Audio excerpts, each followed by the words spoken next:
everybody. Oh, let me scoot in a little more. There we go.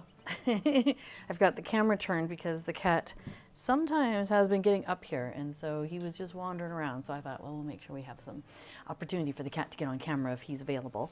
So yes, hello everybody, and welcome to Heart of a Hobbit here on the official Twitch LOTRO stream channel. Da-da-da. So just double checking to make sure my audio is coming through. Okay, for some reason, so I have my different audio devices labeled, like this is lavalier, and I have like a headset with a microphone, which I've labeled headset with mic, but for some reason OBS thinks that this is my headset with microphone right now, so whatever works, as long as you guys can hear me, that's the big deal, right? So, well, here we are on the Treebeard server. This is pretty much where I spend most of my time. I do go on to other servers from time to time, but mainly it's Treebeard for me. Sorry, I forgot to grab a pillow and I feel like I'm just, here, let me just grab my sweater. There we go. The trials and tribulations of being a short person. Can hear you just fine. Thanks, Aaron Bard. Thanks for letting me know. Appreciate that. Yay. Okay, so here I am on Treebeard, and one of our kinfolk has the ingredient crates in her yard, and so I tend to pop over here and grab those from time to time. So I'm gonna start with that. It gives me some of those universal ingredients that you can use in your crafting. So for example, as a tailor, perhaps I would want to make, I don't know, some medium armor, and I could use like the brushed magnificent leathers and or a spool of thread, or I could just use one universal ingredient pack and just make it for myself and any of my other alts on this server. It's really handy when you're making guild stuff, because like if I wanted to make these gilded cloaks, it takes like these 5 things, including a mithril flake and one of my guild patterns. It takes all this stuff. And if I'm like, I'm just making it for one of my own characters, I can use the universal ingredient packs, and it would take 8 of them. And boom, I have just made that for one of my characters without having to worry about doing the regular one and critical. Because that's pretty much what these, what a lot of the gilded ones, the gilded recipes are basically the crit versions of something. So it's like an automatic, hooray, good job, you have the awesome version. So yeah, so I don't know what's going to happen, because I heard that they are working on making some changes to the way crafting professions are done. So for example, I am an explorer. That is my, what is that called? Occupation? No, it's not right. Anyway, underneath that I have tailor, forester, prospector. Those are the professions. And as it is right now, you have 3, and they are tied to whatever type that you chose. You know, when you went to the crafting person, they had like, you know, 6 or 8 different things you could be. You know, the explorer, the tinkerer, which is like the jewelry person, I believe. So you have a number of different options there. But it already is kind of like a package, like here you are, here's your 3 professions, ta-da, good job. Go forth and gather, or not, because if you're a, there's one that's like a farmer, I think tailor, and, oh, what's the other one, cook maybe? So you pick up nothing in the world. It's like, would you like to gather? You can gather plants, good job. Scholars, yeah, and yes, as Aaron Bard points out, scholars are only on one of those groups. So, for example, here, you know, I'm just going to pop over to Mickle Delving. Oh, actually, let me check in with Wenda before we run away from the neighborhood. Oh, I've got Wenda 7 days. I'm good. Hey, Wenda, bye, Wenda. I'm going to pop over to Mickle Delving so I can kind of show you what I'm talking about. So, yeah, yeoman, that's the one. Yeoman is the one where you're like, I'm a farmer, so I can make the stuff for the cook, which I also am, and I'm a tailor where I can't gather any of the things that I need, and I can make stuff for other people, probably. Well, actually, tailors are useful for making light and medium armor, which, okay, so that's pretty useful. And then you need to have like a, oh, I just forgot the other one, to make the heavy armor, the armorer. So here we go. So the Mistress of Apprentices here. Yeah, you can vocation. So the vocations are the umbrella, And then the professions are the ones that are underneath. And so right now you can only have 3 professions, and they are assigned to you based on what vocation you take. So yeah, the yeoman, that's the one. So I have like almost all of my alts on here are yeomans. Well, they were, because I wanted to have them just farm to get their levels, because on Treebeard, you can get a title if your character is level 50. There's a whole thing. So I was trying to get that without actually having to learn how to play every single class, because I'm not good at it. I just made them all yeomen so they could just farm for days, and that's what they did. So, but I've been slowly changing them over because I'm getting them out into the world a little bit more, and I want them to be a little bit more effective out in the world.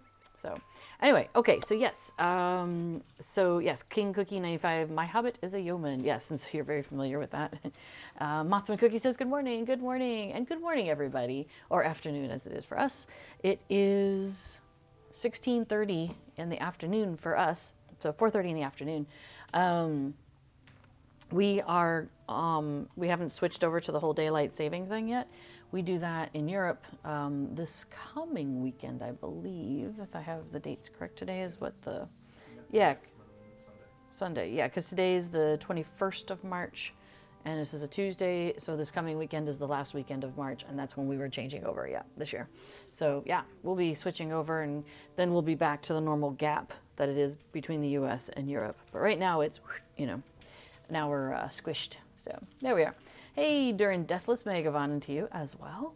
So as some of you may have noted, today we are going to be doing Spring Festival, because it is the Spring Festival, and we're also doing some giveaways. Yay! This past Saturday, a couple days ago, was the 2-year anniversary of me streaming Lotro on this official Lotro channel. So yeah, somebody do the little happy dance. So we're going to be doing some giveaways today. So we're going to do, right there, thanks Before. Before is on it. I've asked him if he could run the giveaways for me. He's really good at that. Yes, we are doing 100 Lotro points. I sent a message over to Cordovan, who is the SSG community manager. So he does that for Dungeons and Dragons Online, which is the other game that SSG does, as well as this one, Hobbit game, Hobbit Lotro. That's what it is, right? It's all hobbits. And so I messaged him and I was like, hey, this is my 2-year anniversary of doing stuff on the channel. Can I have maybe some pets and, things to give away, maybe some Lotro point codes, because I figure those are always like the most wanted, because then you can just go buy your own pet pretty much, right? And he was like, boom, have Lotro point codes. I was like, okay, thank you. So if you would like a chance to win 100 Lotro points, put exclamation point giveaway into the chat, like Aaron Bard has done there, and you will be in the giveaway. We'll be drawn like every 20 to 30 minutes, but you must be present to win. So if you do wander off, make sure you get back here in time. When we get close to the giveaway, I'll do something like, hey, we're going to draw here in just a couple minutes. So if you're listening, just keep an ear out for that. And then I'll be like, okay, it's your last chance, so that's when you want to make sure you get your butt back to your computer, because if you're not at your computer and we're like, hey, we drew Lotro player 95, and they're like, yay, but they've wandered off, then if we don't hear from them after like a couple of minutes, we're gonna be like, we guess they left, we'll find somebody else. So just be ready for that. It did happen last week. I always feel bad for somebody who's like wandered off. And I'm like, well, we tried to give you stuff, but you weren't here. I don't know what to tell you. Anyway, so they've been talking about changing the professions and the vocations for a little while, and doing something different. So the current thing, there's a whole thread out on the forums about this. And do I still have that thread? No, I think I closed it. But there's a whole thread going on where, and I think it was Orion, which is one of the SSG people, and just for those of you who aren't aware, most of us who stream on this channel, we're just volunteers, we're just players, we're just having fun. We just enjoy playing Lotro with y'all, and giving away stuff when we can. But we don't work for SSG. We're not part of the organization or anything. So we learn about things just like you all do.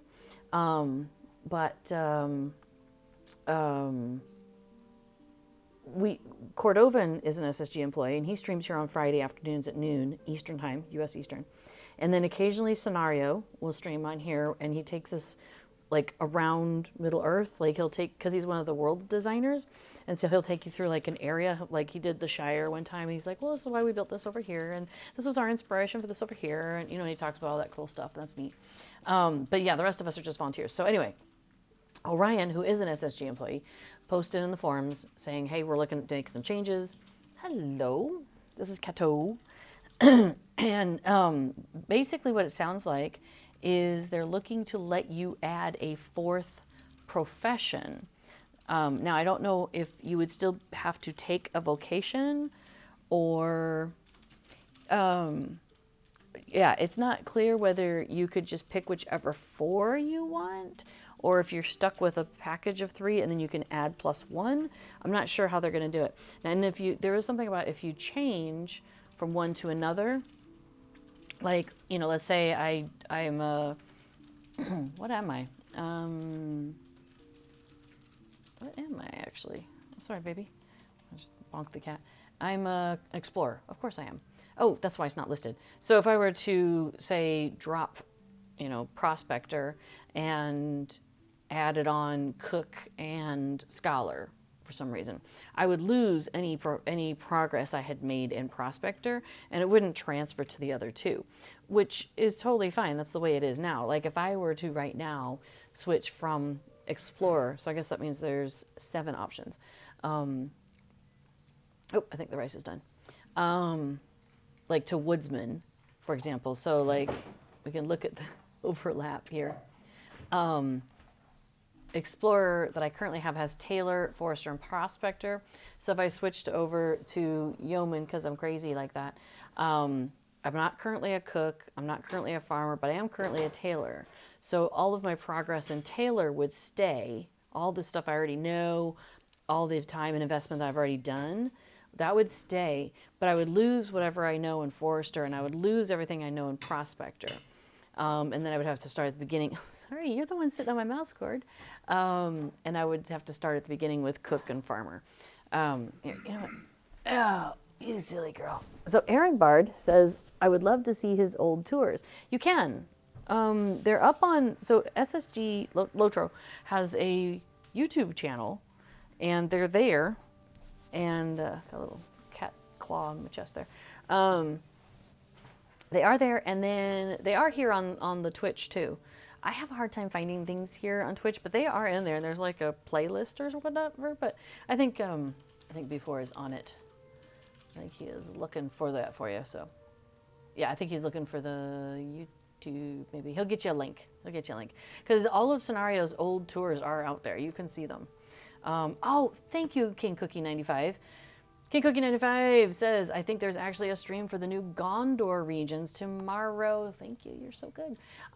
Yes, I did hear that, and I forget what time, noon or something. I've just been in another planet. Like my brain, I'm just not with y'all lately. It seems like I've hardly been in Lotro for a number of days. It's just been crazy. My life is crazy these days.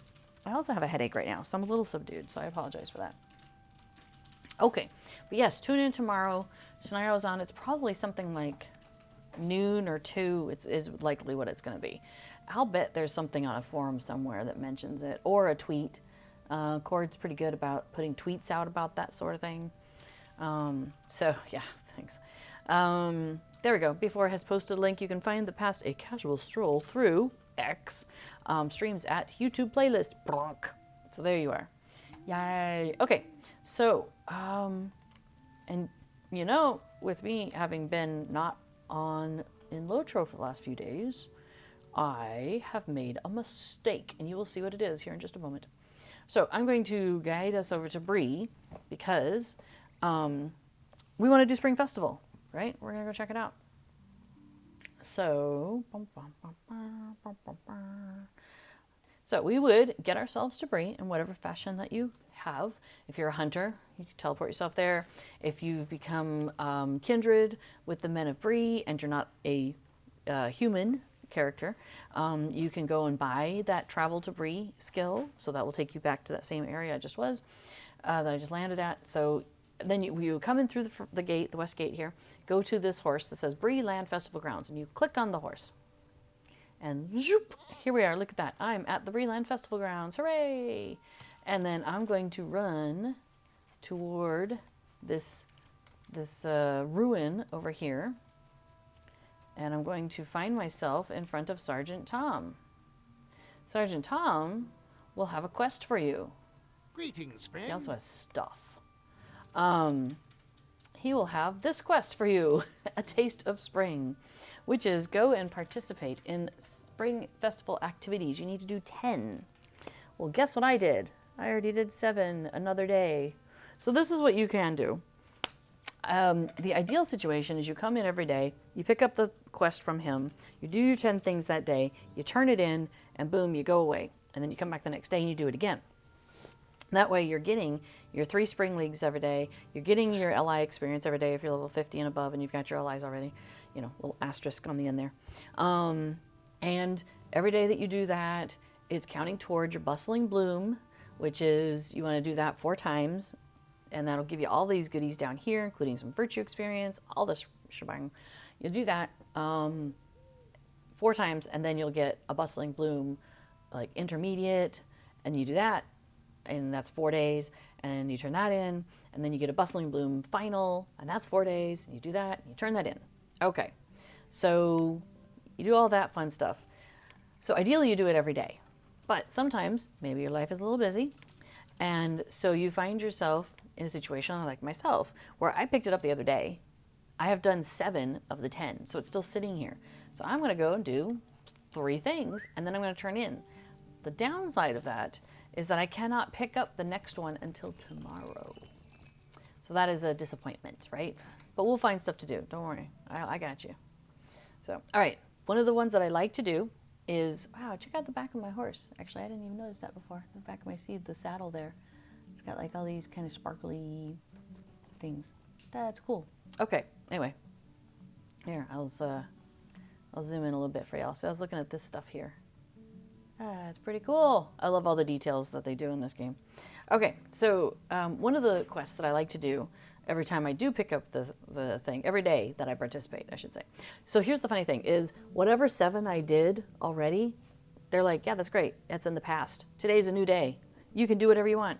So I did this quest from Arn Bulrush before. I get to do it again today because it's a new day. So I'm going to do, oh, I haven't done Born Aloft in Springtime? Wow. We're going to do Pretty Parched Partygoers, though. That's the one I want to do. So this is pick up some wine, and then you run it to 3 different tables. The reason I like to do this is because it gives you 50 virtue experience. That's pretty nice. I like that extra bonus. So I'm going to go ahead and accept that quest. And we're going to run over here and pick up the spring wine. The other one that he has, that Born Aloft in Springtime, you can do that every year. It's a quest that takes you around some of those people that are sitting nearby. You end up in the Shire. You go on a little excursion. Okay, so I've delivered wine to this party, this table. I'm going to run back to this other table. Yeah, it's a story that it takes you through, and it's worth about 5. Here, and then I run straight across here.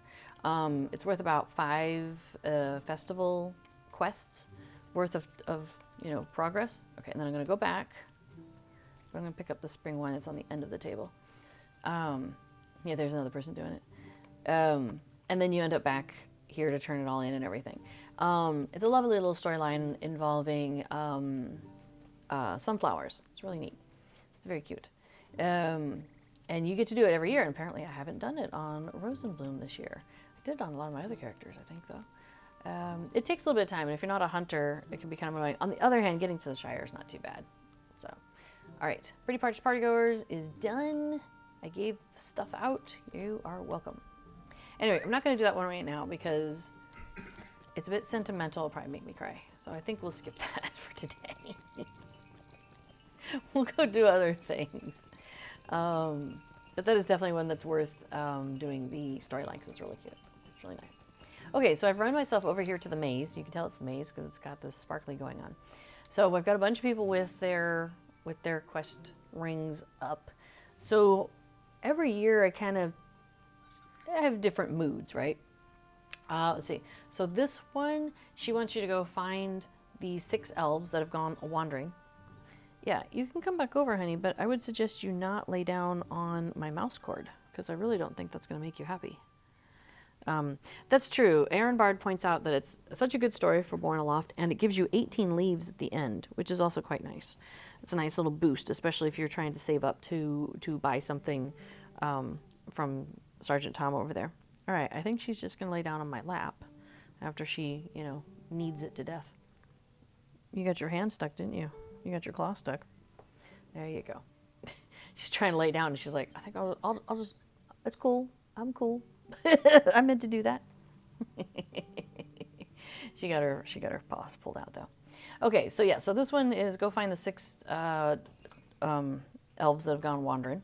This guy, you have a time limit and you get to the other end of the maze. Like, can you find your way through? But he only gives you 1 of the leaves, and I'm like, is that even worth my time? I don't even know. This guy, you got to go find the keg in the middle. And you can then get as a reward from him either a keg or 2 leaves, which is all right. Oh yeah, Mr. Conflict says, I personally find the horse races pretty easy. Yeah, once you kind of get that down, that's also one of my favorites. Both of the horse races, so the one here and the one in the Shire, they count towards festival quests now. They started that, I don't know, a year or 2 ago, which I'm like, yes, from almost all the festivals now. Which is great because sometimes I'm like really struggling to find 6 during the anniversary fest. This woman, she wants you to go and scold the tweens that are in there being goofy.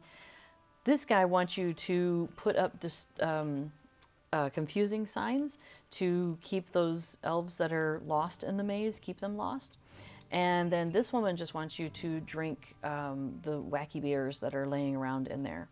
Now, and then every hour, on the hour, the chickens will go wandering into the maze, and so you have to go and help find them. And that starts, like I said, on the hour. So it's not happening right now because we're at 53 past the hour. But in 7 minutes, there'll be a thing saying, the chickens have entered the maze. That'll come up. So, hiya, Megan. A reminder to everybody that we are doing a giveaway for 100 Lotro points. So make sure you do exclamation point giveaway if you want to have a chance for that. So, okay, so with all these rings, if I take, some of them are kind of in a pool together. And if you take one, you have one of those active, you can't take any of the other ones at that time. But you can do the dire beers, so I will pick that up. And that's a timed one, so you don't want to dally too much on that. But I will also take his, go find the thing in the middle of the maze, which now you'll notice I can't take the maze race, I can't take the wandering elves, I can't take the signs, but I can take the tweens. So, all right, so we've got those 3. So now I've got 2 timed quests because I have to, oops. I hope I put my fingers on the right places in the keyboard. I have to find and drink 6 dire beers, but I also have to find the thing in the middle and walk out. Well, not out. Walk towards the exit. So I'm going to start with that, actually. I know, it seems kind of backwardsy, but I'm going to do the Sinister Keg first. And I do have post-processing effects on it, as you can see, because the whole world just went a bit fuzzy. So this is what happens if you do have post-processing effects on. Let's see. Okay, we're going to draw for the Lotro points on the hour, so in 5 minutes. So this is your 5-minute warning. So if you plan to be away for something, get back quickly. Okay, so I'm walking my way towards the exit, which I happen to know how to get out of the maze. If I know where I am, I can often get out. Now, the nice thing is I don't have to actually leave. I just have to get to, like, a piece of this big tuft of grass back here. But I have to be careful because my limping went away. And so if I'm not careful, I would have just run right out. We don't want that. Because now I'm going to go back and look for the dire beers. Whoop. And there goes the cat. She decided that you coming and going was too much. can't handle it. Oh my goodness, humans are moving. It's too scary. He's here. Oh no, he's not. He was. Oh, Casper was here. Okay, so I've had a dire beer. And then you can see on the mini radar, I'm at this part. But I'm going to wake up somewhere different in the maze. Oh, look at that. I'm over here. Ooh, can I get to that tween in time? Nope, I cannot. Hélas.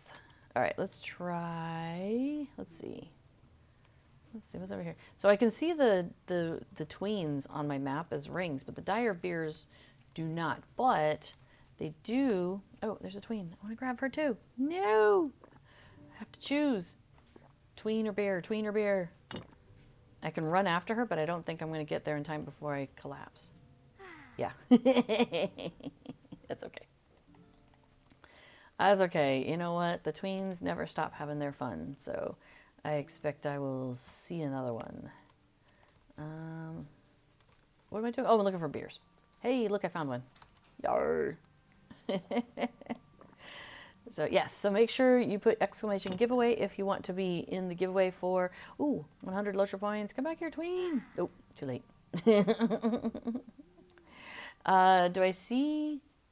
Do you see a line of red dots chasing your character?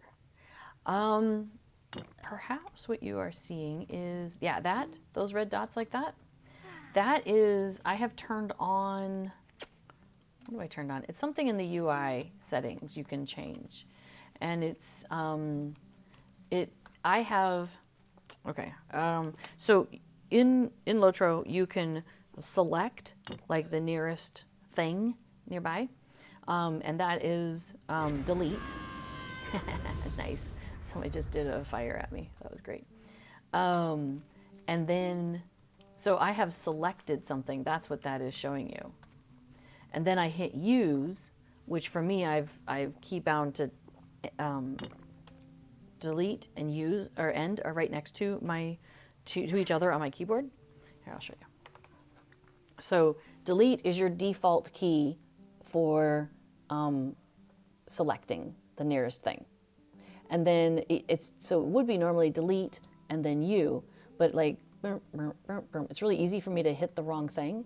So what I did instead is I have them then, I key bound this one and this one. So they're just right next to each other. So I go delete, use, delete, use, delete, use, select, use, select, use. And that's like a really good way to do farming. Or if you're picking up, like when you're collecting, like doing the wood or the ore, all of those. It's great. It's really super handy. But now it's not going to let me select anything because I've already done 6 dire beers. Yay, go team. So now we just need to find some annoying tweens, which, golly, how hard can that be? Let's see. This is your 1 minute notification for drawing for the 100 Lotra points. So if you want in on that, exclamation point giveaway. And make sure you get that typed in there real quick here. Oh, hey, there's a tween. Hold up, you. Okay, so you notice her ring went away, so I have to wait. But now her ring is back, and I can click on her. Whew. Hey. Welcome to the chat there, Seven. Anyway, so somewhere in the UI settings, let's see if I can remember where it is. I have like draw a line. I can't remember what it's called. Maybe? Nope, that's not the word.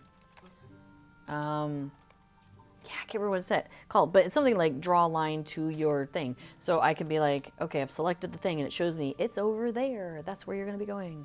So that's really handy. Okay, the giveaway is now closed. Bum, bum, bum. And Theodoric was drawn from the giveaway. Theoderic. Theodoric. Oh, that person got the tween before me. You've been drawn. So make sure to pop up in the chat here and say, hello, I'm still here. And you and B4 will whisper with each other. B4 will give you a code for the 100 Lotra points. There we are. Yay! Congratulations. And ADHD Davis, I did see your question, so we'll come right back to that here in a second. If you or anybody you know ever gets a code that you want to put in, including like the weekly code, like the weekly freebie. Here, I'll make sure I'll get that one to come up. Do it, Moobot. Yeah. So like say you wanted to put in that code, Battle Cure, for a battle potion of restoration. You click here, you go to the LOTRO store, and then you click here where it says redeem code. Maybe I should bring that back down a bit. There we go. And it gives you a big blank right there. So you just take the code, you copy it, paste it right there, and hit apply, and it'll go ka-ching, like it's a cash register. And then it'll show up in your account. So easy peasy. Yeah. More codes. Yes. Let's do more LOTRO points. So we're gonna, oh, hey, chickens are in the maze. Oh, I should go pick up the chicken quest then. Hey, hang on, there's a tween. I see her on my radar. Come here, you. Come here. No, come here, come here, come here, come here. Good day. There we go. Thank you. Okay, two things came up. Egg Arthur pointed out that F10, which is, you know, up there on your keyboard, or the shift or control variants, yeah, will select the tweens or the wandering elves or chickens since they're NPCs. So F10 is like select NPC, and then you can hit shift to cycle through them.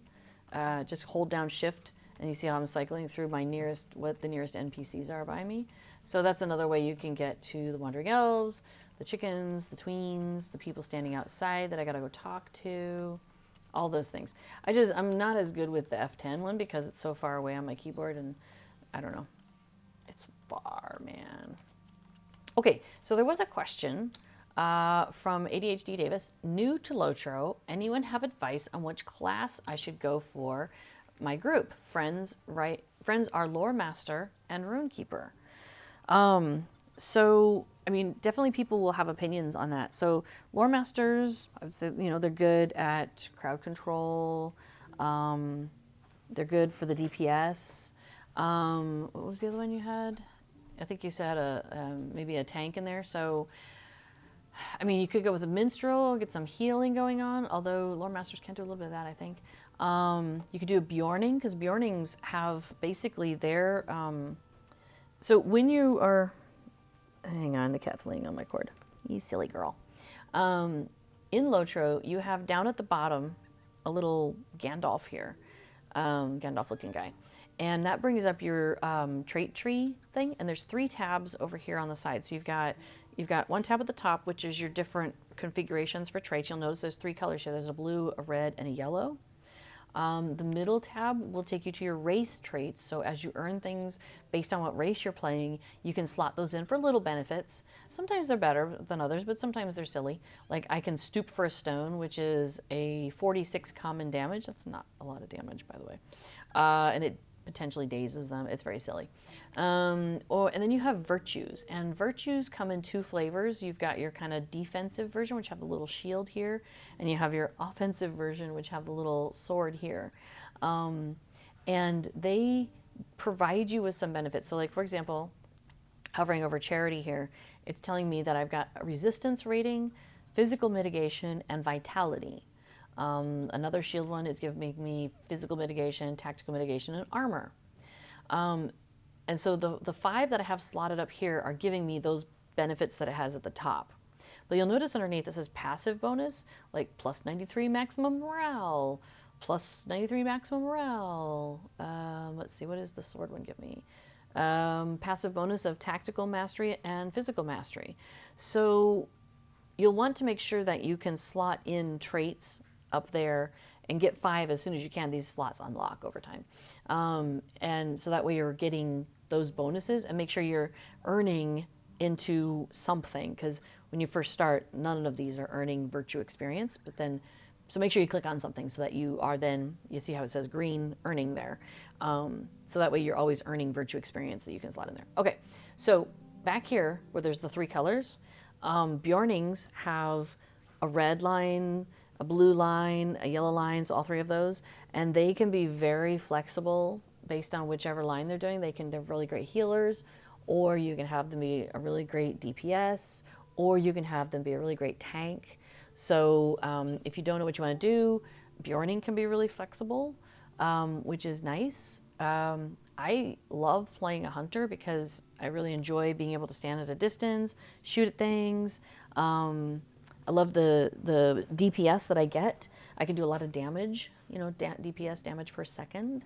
I can do a lot of that with my hunter, which I really love that. I can do a little bit of crowd control because I've got a couple of traps I can set down, and that one's fun. And also hunters come with the ability to take your party with you and travel to various locations. There's like basically one travel location in each zone, in each town area thing. So for example, right now we are in Breeland. So the travel place I can take people to in Breeland is Breetown, which is pretty handy. If we were in the Shire, I can take people to Mickle Delving, which is over here, kind of under my head, like actually right about here. Where else can I take people? If I'm in Eredluin, I can take people to Thorin's Hall up at the top. So you get one travel skill as a hunter for every zone, but that's still really handy to have, especially like when you are questing in a little bit further on from where you are now, like when you get to like level 35, 30, 20, 25, 35, somewhere in that range, you end up in the Lone Lands, and you end up going back and forth to Osterruth all the dang time. And so that's where a hunter can travel you to. Now you have to earn the skill. It's not that hard to do it, so that's really handy. And another cool trick is if you get to Osterruth and you've been following the epic storyline in order, so don't pick up stuff ahead of time, just like do it in order. There's a travel skill from there that you can use to get you for free over to Candace's encampment, which is over by Weathertop, which also has free travel then down to the Forsaken Inn. So you can basically travel to the major locations in the Lone Lands for free, which is really cool. I love that. So I know that doesn't answer your question. It's more information. But hopefully that'll kind of help you get some ideas, and maybe other people in the chat will have some opinions also. I mean, everybody has opinions, just whether they decide to share them or not. The nice thing about Lotro is every class has fun things to do about it and can be very interesting. And so really what it comes down to is, what do you like to play? What kind of a class do you want to play? And if you try something out and then, you know, down the road you're like, meh, I really would rather do something different, you can just start another character. You know, just catch them up to where your friends are, and then boom, off you go and try again. So you don't generally lose a lot if you have to start a new character. I have a character on Laurelin, and she's a burglar, and I'm terrible at playing burglars. And so I've really been debating changing her class, but you can't change your class. You have to start the character all over again. And I haven't done that because I have earned a whole lot of emotes with her. So, and she has a lot of pets. And I would lose all the pets that I have. So for example, which has nothing to do with how you play your character, right? It's just about role-playing stuff, but it would make me sad to lose all of that stuff. So yeah, like these are all the pets in the game you can earn. And you can see on this character, I've earned, I don't know, like half of them or so. And so my other character over there, she's probably like a third or half into it as well. And she has a bunch of mounts. Like this is all the different mounts you can have. And, you know, she's earned a bunch of these as well. So I would lose all of that if I were to start that character over again, and that would make me sad. So that's the main reason I haven't started her over as a hunter. I just left her as a burglar. Because, yeah. Let me see if there's any other questions or thoughts that people put in that I haven't met. Because I saw something about somebody's store isn't opening.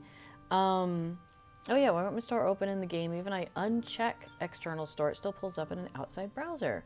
Oh, is it because you're using Steam? Ooh, Mr. Conflicts, I don't know for sure, but looks like Fifix has a comment there. It says, yes, I think if you use the Lotro launcher, it will open the store in-game rather than an external browser. But yeah, I don't use Steam for Lotro. I use the launcher, so I do not have a good answer for you on that. Yeah, greetings. That could be it though. Could be because it's Steam. Now I've heard something about. I can't. Oh yeah, I can turn this in. Hang on, let me turn this guy in real quick. And I have to pick Spring Leaves or Sinister Keg. I already have a Sinister Keg. Oh yeah, that's why we came out here, because I wanted to pick up this thing. Could I take a moment of your time? Let's go see if we can find some chickens while we're in there. Yeah, Mr. Conflicts, I don't actually know But there are threads on the forums about Steam and people who know how to use Steam. I mean, I use it for some things, but not for Lotro. Hey, there's a chicken. Hey, chicken. Got it. Bam. And there's a tween. Where are you? Where are you at, tween? I gotta talk to you. Yeah, wait. Yes. Hello there. Boom. Oh, and hey, there's another tween. Come back here. Hey, I want to talk to you. There we go. Cool. All right. Now I just need one more chicken. You know what? I'm going to use the F10 thingy bobble. There's a chicken somewhere. Okay, see how I have like a white line pointing me there, and wow, there's a lot of hedges in the way. Hopefully I can get there. If only I had a map. I know B4 is working on having an in-game map that's a lot more representative of the game. Yes, I got the chicken. Okay, let's see. Yeah, Aaron Bard says, go Hunter for the travel ease, which I love. Aaron Bard read that they're taking Righteous Bow off the blue track. I don't know. You know, I just roll with it with Hunter. Like, there's so many good Hunter skills that I'm like, okay, I like that one. Okay, I'll do that one. And the good thing in general is that if you, like, it costs you a little bit extra, but like I'm in Redline. Like, that's the trait that I have, this the configuration I have traded right now. But if I want stuff in Blue Line, I can spend points in there. It costs 2 points instead of 1. So, I mean, that's how I've got the trip wire that I really love. It's in the yellow, but I love it, so I spend the extra points to go get it. Oh, and Aaron Bard says, yeah, I use the Blue Line for movement. So yeah, that's the thing about Redline Hunter. This is getting off into a Hunter tangent, but if you're playing Redline Hunter, you can't move while you're shooting, or it will, because you have inductions and you can't move while you're doing your induction. So not 100% sure where I am, but I found a chicken. Oh, now I know where I am. So Blue Line has a little bit less DPS than Red Line, but you have the flexibility of being able to move while you're shooting. So like if we go into an area where we're over leveled and I can one-shot things or pretty close to it, then I will often go into Blue Line so I can just like run and boom, boom, boom, boom, boom, boom, just keep shooting at things. Yeah. So ADHD Davis says, I was thinking about going tank for my group, so that'd be a captain or guardian. Can't decide which one. Yeah, I understand that. Mr. Conflicts is talking about you do a lot of tier 2 stuff in Isengard, and you feel Redline Hunter is much more viable for the DPS required, which makes sense. And and mentioning that Captain is a great support with the Oathbreakers. It's a helper you can get. Let's see. King Cookie 95 mentions if you have a lore master and a runekeeper with you, someone with heavier armor can be really useful. But in practice, every 3-player group will make a pretty short work of landscape content, and that is absolutely true. I'm playing currently over on Crick Hollow in a 3-person group where it is a minstrel, no minstrel, a Bjorning, and my hunter, me, and yeah, we are getting into Agamar in the Lowlands, and we're just starting to get into situations where we're like, you know, oh, gotta watch your health, things like that. Valestris asks, are pets not account-wide? In general, no. Here, let me turn in this real quick. What can I do for get her you? little Spring Festival box. I'm ready to go talk to Sergeant Tom. So let's go. Oh, and I got. Oh yeah, did the chickens. Hey, I did the chickens. A lovely day, isn't it? Okay, let's go talk to Sergeant Tom. For example, the pets that you can get at the festival that you use festival tokens for, those are character specific. So, dude, that's my lap. Those are your claws. Like, ow, honey. I love you too, but maybe a little bit less of the claw? The claw. All right, so I'm going to talk to Sergeant Tom here and turn in a taste of spring. How can I be And of I'm going service? to turn that into him. All right, but I'll go ahead and let's look what his barter items are. So for example, if I go to, you're such a cutie. You should just lay down and go to sleep. If I look at the cosmetic pets here, so all of these pets are bound, they're one character only. So if I pick up this Tome of the White Puppy, so I'm going to barter for that. and now I have this tome of the white puppy.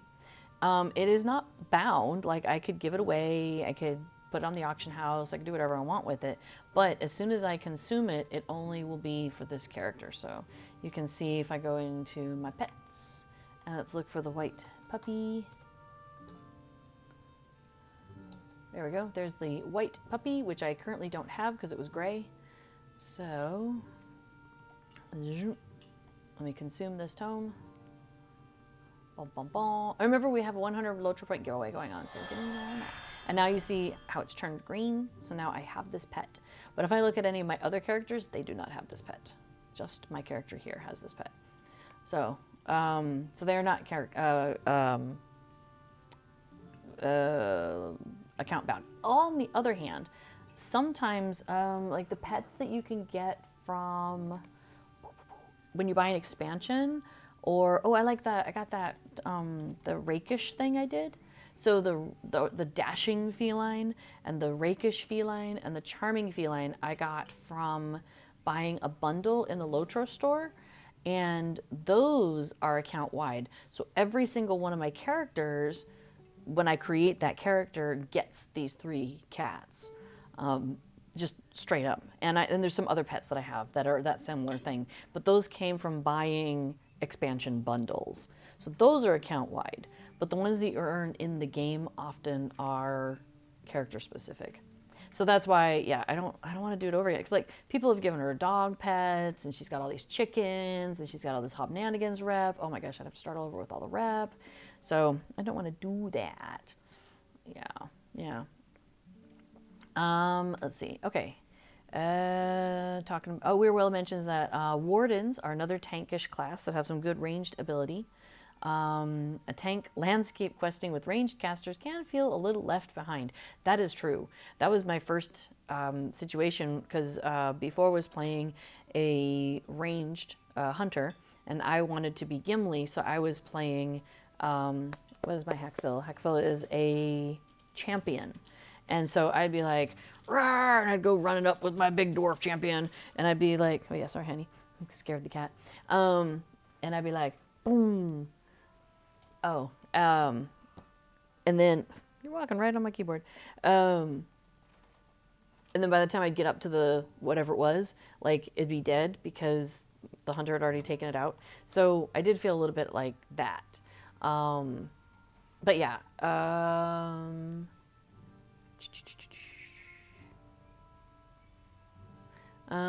True, tanks are not very good DPS. So, okay, yeah, great. You guys are having a good conversation about this.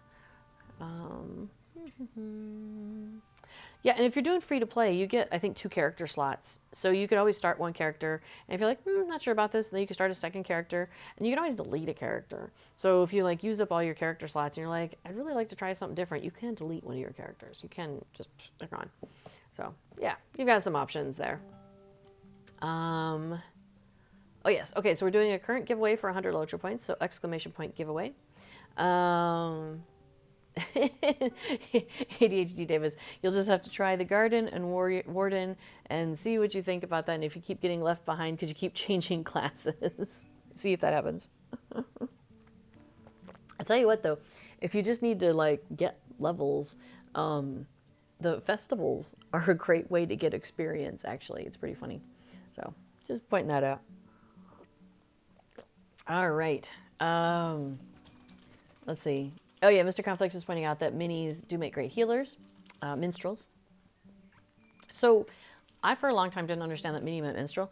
Not a long time, but for a while, because I thought you have your main character and you have your other characters. So I would think you have your main character and you have your mini characters.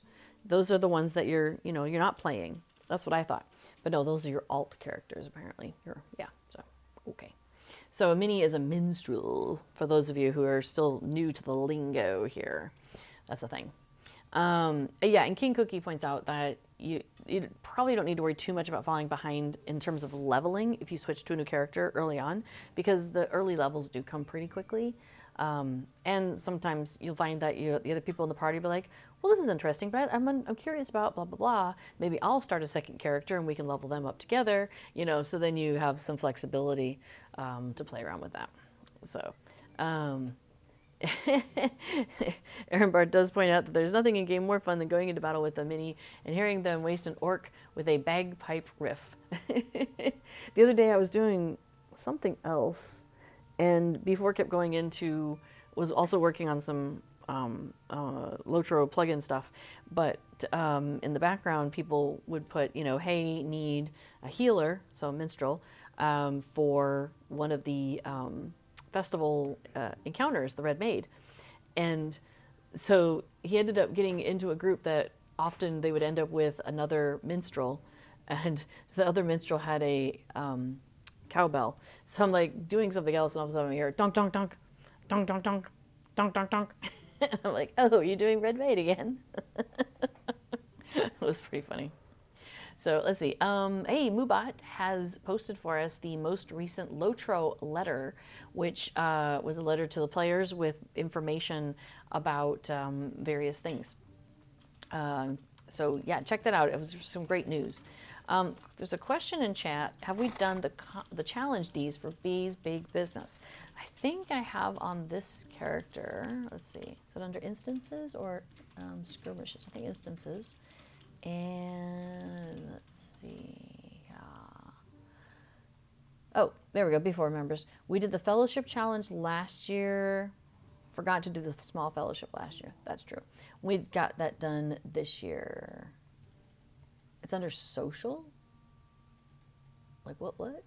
Oh, quests. Wait, did you say social? D. Wouldn't it be under instances? Oh, that's Shadows of Angmar. Wait, this is Shadows of Angmar. Well, does it count as Shadows of Angmar? Maybe it doesn't. Okay. You know what? I'm just going to go to the deed tracker. I can find things faster there. Deed tracker is this really cool plugin before put it together, and it's like your deed log in the game, but it's easier to find things. Although I think, but you do kind of need to know what tab you're looking for, I think. Let's see, bees. Yeah, we just hit B. If I type B. All right, we got nothing here, so it's not there.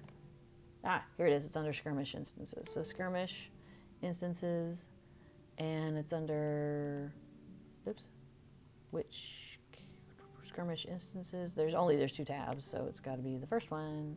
Okay, and completed. B. Oh, it's called Spring. See, this is why I love being able to just pull that out, because it's handy to cross-reference. Although, what have I done here?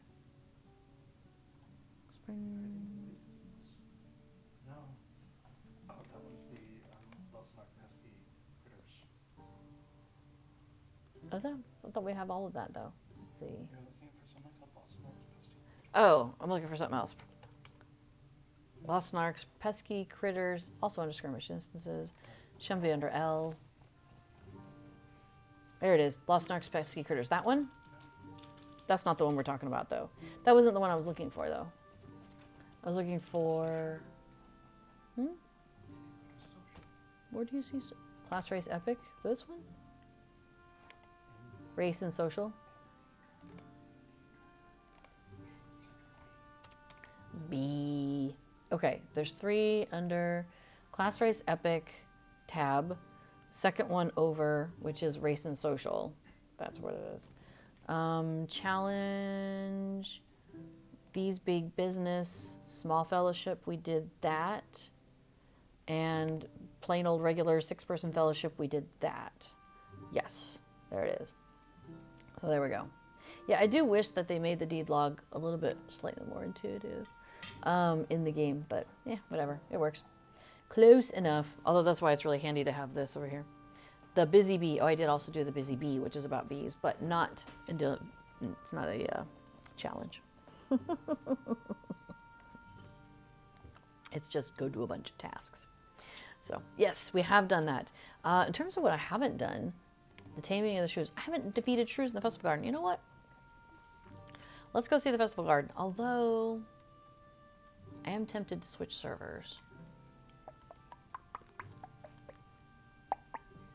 I'm trying to get, I am going to do that. Okay, so hang on a second. We're going to, not just log out, we're going to exit. I'm going to go over to Laurelin because I am trying to get, so there's a new emote that you can get, which is /read, and your character just like looks like they're reading a book, like they turn the page every so often, and then they turn the page. It's really cute, and I want to get that for the character that I want to not be a burglar, over on the other one, Laurelyn. So let me switch over. Yeah, it's still logging out, but I think if I log in, it'll just automatically fix it. So let's get on here. Yeah, thank you. Aaron Bard was asking, how do you get those deeds? Mr. Conflicts is answering the question. Thank you very much. So the Bees Big Business, you do without any of the, oh, yes, I know that. That's why I was trying to switch. There's those 2 big flowers at the end. The way you do the challenge is if neither of those flowers get perish. So you have to protect the flowers. Yes, I know it's not responding properly. There we go. Sorry about that. I was trying to make it load and it said, no, I'm already loaded. I'm like, no, you're really not. So here we go. Oh, and then, yes, we're going to switch this. Sorry, I'm trying to massage the headache away. Let's switch the, what's the word? Server text. We want to change the server text because we are not on Treebeard at the moment. We're wandering over to Laurelyn. There we go. Here we go. We are coming.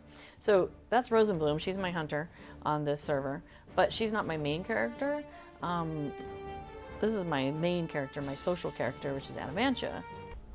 So she can't like bip around quite as awesome as Rose can. So, hélas. But it's okay. But anyway, so you can get the read emote from the, the cat decided to leave my lap, from the legendary item reward track, the legendary XP reward track. So I'll show you here what that looks like here in just a second. Okay. Yay! Also, because Laurelyn is not a legendary server, it's not a subscription-only server, it's a little bit busier, so you'll see a lot more people here. All right, so first thing we're going to do is we're going to go ahead and do this virtual experience thing because that's nice. Yes, so how do you get the deeds? So, right, yes, you have to make sure to not let the flowers go. Yes, the summer picnic one is very hard, as is mentioned, because that's the one where at the end the hobbits and the bugs are all trying to come and eat the picnic food, and you can't lose any food. And I have a hard time not losing food just like normal. So trying to do it on a challenge is actually very challenging. Oh, Mr. Conflicts, I love it. Says this year maybe I'll make a Treebeard server-wide raid for it. I am in. Me and B4 are in for that. So you've got 2 more already. I'll bring my hunter. He'll bring his minstrel. We would be super happy to join you for that. Feel free to send me an in-game message so I can keep an eye out for that. I was just over on Rosenbloom over there, so feel free to drop me a message in the game. Oh, so Aaron Bard, notice the little red dots there that are behind me? That's because I'm actually still targeted on that spring wine. I never untargeted it. Oh, the giveaway for 100 LOTRO points is coming to a close. So if you want in on that, make sure you type !giveaway, and then we are going to draw a winner here in just a few moments. So yes, and the summer one, yeah, that's the one where you got to slap hobbits, and boy, oh boy, is that one tough. Yeah, slapping hobbits and stopping the bugs is just like, it's just too much. I've gone over to Bree because I want to pick up the picking flowers quest. I forgot to do that over on Treebeard, but I'm going to do that here with Ada. So we'll get that started. It's a quest that takes an hour. It just runs in the background. You can go pick flowers during that time. That is the only time you can pick those flowers, though. They're not available to you outside of that time. So if you want to pick flowers, make sure you do it. Yeah, Oh, yep. Okay. So the giveaway has happened, and Cool Witch 1066 was drawn. So CULWCULHWCH. There we are. Looks Will you give me a moment of your Welsh. time, friend? So congratulations. So make sure you pop up in the chat and say hi, so that way you and B4 can whisper and get you that code. Yay! Congratulations! Huzzah! Bill Slowski asked, when does the event end? Are you talking about the spring festival? Let me check here. I put it into my biography, the dates of things, because it just makes life easier for me to keep track of things. Oh, that's a little outdated though. I should get rid of the Hobmanigans. Spring Festival runs March 17th through April 6th, but it ends at 3 a.m. on April 6th. So that means really your last full day is April 5th. So make sure you, if you are trying to get on that, oh no, last is fine. Yeah, I changed my mind. Okay. Yeah, so consider April 5th to be the last day that you have to do stuff. Okay. Oh, you know what? I should check and see who all is here at the fountain. Let's see. Looks like we have Rowan Raspberry. So here's the other thing. Like with Adamantia here. I call her Ada. I have gone through. There's 3 vendors that come through that are like similar. So there's Rowan Raspberry, Myrtle Mint, and Filbert Fig. And they swap around. It's like they're triplets and only one can be there at a time or something. And then there's the curator who comes and goes. So from each of these and the curator, I have gone and bought a lot of the pets and a lot of the mounts. Although Ada doesn't have all of these. But for example, she has the Tome of the Little Black Pig. She already has the Little Black Pig. So I would lose that if I were to delete her and start over. So if they ever allow a class change, I will definitely be changing her. Funny thing though is I don't know if I would change her to a hunter because Rose is my hunter, and I would feel weird making Ada a hunter. And so I would actually consider making her like a lore master or something. Or a minstrel. I would consider making her a minstrel. She feels kind of like a minstrel. She does play a lot of music, so she is very minstrel-like in that regard. That actually would make sense. But a lore master would also make sense for her because she has a whole thing with the chickens. Like she understands what the chickens have to say, which, you know, is not typical, right? Okay, but I'm going to take her over to, I have a couple of milestones. We're going to take her over to Dooland and we're going to go stomp shrews.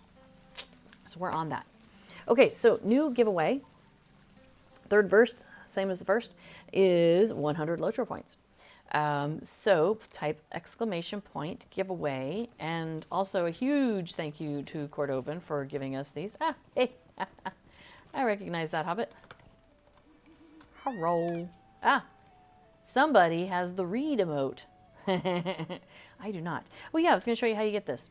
So if you hit Shift I, that brings up this legendary items reward track here. So, oops, I don't want to do that. I want to do that.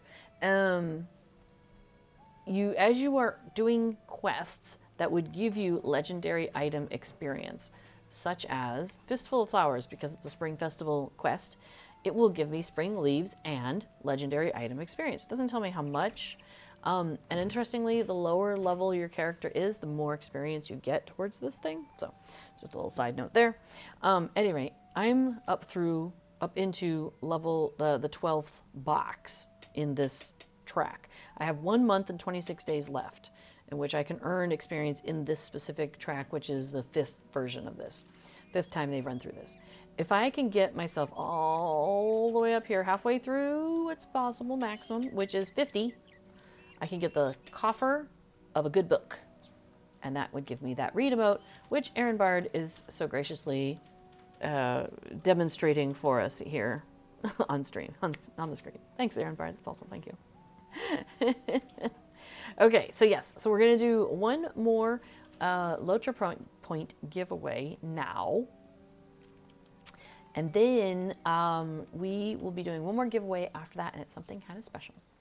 So make sure you stick around for that. That'd be pretty awesome. Okay, cool. We're in the festival grounds. I'm going to pick up the hardest one and hope I'm not too late. So we're going to pick this one up from her. And I'm going to open up my inventory.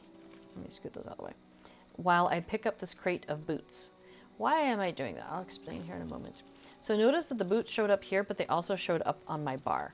I have done this previously, so the boots were already on my bar. When you finish a round, the boots disappear. They're gone from your inventory. But when I pick them up again, the next round, if I have my inventory open and my bar where the boots were, it automatically slots it for me. So I find that really handy. Yeah. So, yeah, that's so that I do that every time.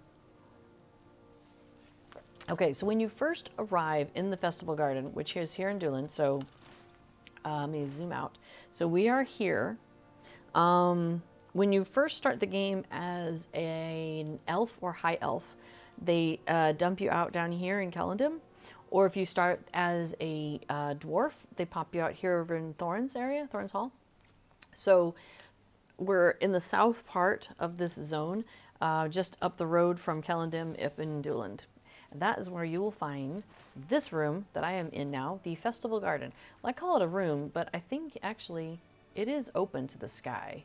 So I guess this hollow, perhaps we would call it. Because you can't get in here from any other way, though. So it's kind of cool. A glade, yeah, perhaps. Well, they call it a garden, but yeah. So you can only come in through that hole in the side. So okay, so when you first come in, I'm not going to leave the festival garden because I don't want to miss out here. But you'll see like a handful of people over there. There's a couple of quests going on over there. You've got a quest over here you can do. And then when you first do this, and you haven't done it previously, this gardener here, the leisurely gardener, will be the only person of those three over on this side, over here, that have a quest for you. So you would start with her, and she's like, hey, we've got this garden, and these shrews keep coming around, and they're annoying. Can you go and grab these special boots and go boot some shrews? Get them out of the garden. And you're like, sure. Once you have succeeded in doing that, then you can move on. The second gardener ring will appear when they're ready to have you go in. And so that you can choose between the first one or the second one. The second one will be like, hey, still got a shrew problem. Can you go and take care of this? But now you have a time limit. You're like, all right, I can handle that. So once you succeed at that, the third one will be available to you. So now you can choose between the first, the second, and the third, depending on how stressed out you feel it getting, I guess. And the third one will be like, hey, still got a shrew problem. Gonna give you a time on that. But also, we need to plant some flowers. Can you go do that? And you're like, all right, I can see what I can do. So that's the version that I'm doing. So I am booting shrews. There we go. And I planted some seedlings. And I have to do, within a certain amount of time. Hello. Shoot, kick. Yes. This is why I bind these things to my bar, because I can't click like that. But I can push a button. Yay. Okay. So let's see. What do I still need to do here? I've done it. Cool. I booted all the shrews I need to boot. I planted a bunch of seeds, and I managed to get the big one. Woohoo! That was exciting. What do you need? It says, well done. It's a start. A new game will begin shortly. I do hope you'll participate in the next one as well. So let's scoot those down. So he's going to give me this green box, green spring festival box. So now we'll go over and we'll talk to this person. And she's like, good job. And she's going to give me the blue one. So the blue one is going to contain 5 of the leaves. So that's why I choose that one, because I like 5 leaves. 5 leaves is great. So she just gave me 5 spring leaves in that box. The green box is variable. So In this case, it gave me 5 spring leaves. It has the possibility of giving me the giant shrew pet. So that is a reason why, even if you're terrible at it, is why it's worth picking up his quest, because you never know, you might just be lucky and get it. Now, one thing we discovered, because one time I was like, hey, I got the giant shrew, and somebody else in our kin was like, so did I. We're like, what? Apparently, if you get it like right next to each other, like right at the same time, basically, it counts for everybody who did it right then. So that's cool, which I did not realize that was possible. So even if somebody else is going for it, still try and go for it, because you might get it at the same time as somebody else, and therefore you still get the reward. So rewards are cool. While I'm here, I'm going to open up my Hobbit present. Oh, and I forgot to do that over on Treebeard. I have a silver present I have unopened. It's a combat run speed boost. I have stacking up amounts of those that I have not been paying attention to. That's okay. So the other quests that are in here are, let's see, we have this annoyed gardener. Mind my words, He traveler. says, the shrew business is positively ruining the festival for me. I almost didn't come this year. I really didn't. He says, this is such a violent game and it offends me terribly. Stomping on shrews is so far beneath the dignity of the free peoples, I refuse to participate. And he's come up with something better for us to do. He says, I propose that we do something useful for the festival to try and salvage this catastrophe. I saw some lovely flowers growing in the fields outside of this area. You should go collect them, plant them in here. That is a proper festival activity for you. So we're going to go ahead and accept that. And when we complete that, he's going to give us 2 of those leaves. Now there's this know-it-all over here. Could I take a He moment says, of well, your I time? never thought I'd see the day when we hobbits would have these graceful old elves beat, but it seems this is just such a day. This will make a grand story at the Ivy Bush. As you can imagine, we have many farms and gardens in the Shire, and naturally we have shrews to pester us as well, but I guarantee you that even the simplest hobbit has more wisdom in dealing with these shrews than all of these elves combined. Don't believe me? Go talk to the farmers around Hobbiton and Mickle Delving. See what happens when the shrews dare to pester them. Then you can come back and tell these poor, hapless elves what you've learned. So we'll go ahead and pick that up. And then the other one we have over here is this worried Might you gardener. spare a moment of your And time? she says, once again, the boot shipment is late. And I'm certain Delora, who's one of the elves outside, is having problems with his supply. Can you remember the things he needed to collect in order to keep the boots coming? Because you do a quest previous to this where you go and help him out and he sends you around. She says, if you can go out and collect his goods, it would be much appreciated. Please return to me when you're done so I know when I can be expecting the boot delivery. So we're going to go do the same things we did before, which were collect some flax plants, which is out in this area.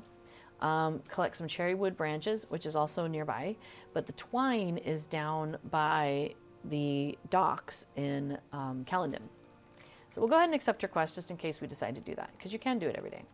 Now, you'll notice her ring popped up when we picked up the Hobbits Know Better kind of What quest. do you need? The quest is called How the Shire Shoes Shrews. Shrews? Yeah, it's cute. And she's like, he said, what? Why that little... Oh, nay, don't listen to me. There's no reason for me to take offense. Perhaps our little dirty-footed, cheeky, gap-toothed guest is correct. She's mad. Perhaps we elves have something to learn from these hobbits. They must be truly gifted farmers to have grown so fat. Yes, do go to the Shire, learn what you can from the halflings, on how best to get rid of the shrews. Okay. Yes, have fun saying that 10 times fast. All right, so as I was mentioning before, if I were to take her quest, go get the Shrew Stomping boots from the nearby crate, and it'll be defeat 10 shrews, and I would get 1 spring leaf from doing that, and some ally experience. This guy, Stay a I would moment. get 2 spring leaves, and that's the one where you do it, but you have a time limit. But this third person will Mind give my me words, the box, traveler. which usually has 5, and it's the one where I'm going to need to plant stuff and boot shrews. So remember, I'm going to open my inventory. So now I open the crate of boots, and this boot's going to show up. See how it turned blue? The background turned blue. And the one next to it will happen here in just a second, because I do pick up Will you lend me get your the ear? giant shrew one also. I always pick this up. And look, this one's gray, and it's about to turn blue. Ta-da! And now we're in the garden. Oh, I didn't go pick flowers. That's okay, we'll do it later. Oh, Erenbard, notice how I've got that little red line still? It's because I'm clicked on the crate from when I collected the boots. So you can see my little red line. Oh, it went away now. But yeah, it was showing me where to find that thing I had clicked on. I'm going to go ahead and consume this Virtue XP. So like, notice right now, I'm the only player in the garden. Now, I don't expect that will be the case. There we go. Somebody else popped up. But if that happens, because occasionally that happens, it's really handy to just go ahead and and make sure you've got that hit the giant shrew quest, because there's times when I'm the only one in here and I'm like maybe I'm, I don't know, doing something in the kitchen, and then I come back and the thing started and I'm like, oh no, and I start doing things, and then the giant shrew, or I've come back and the giant shrew is running around like back and forth and I'm the only one in here, so nobody's done anything about it. I'm like, oh, I gotta go get that shrew.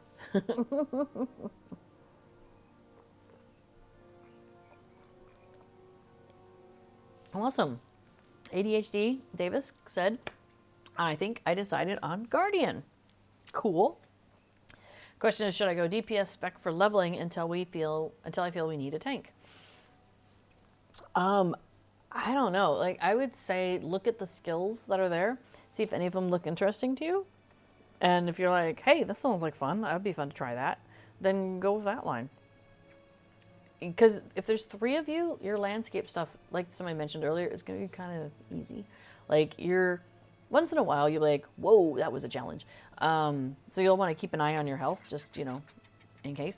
Oh, I should say, what server are you playing on? Or, I guess the question is, are you playing on Treebeard? If you're playing on Treebeard, I have slightly different advice for the beginning. If you're not playing on Treebeard, then normal rules apply and you're good to go. The reason I mention that is because on Treebeard, you can add a difficulty to your questing. And so even like little, what was it? The flies that are flying around in Kellendom, they can take you out. It's really funny. Let's see, is there a shrew nearby that I can boot? Let's boot a shrew. Let's get started on that. Oh, somebody else got it. Okay, I'm gonna go back to doing the soil. You're on Gladden, you'll be fine. Y'all are gonna kick butt and take names, as it were. And be back in Bree for lunchtime. You'll probably be fine. But I would say look at the skills and see if any of them are like particularly interesting, and maybe start there. There are websites, there's forums. For example, the Lotra forums, people will talk about different. Ooh, the round shook. He's here. Yay! I got a shrew. I got a big old shrew.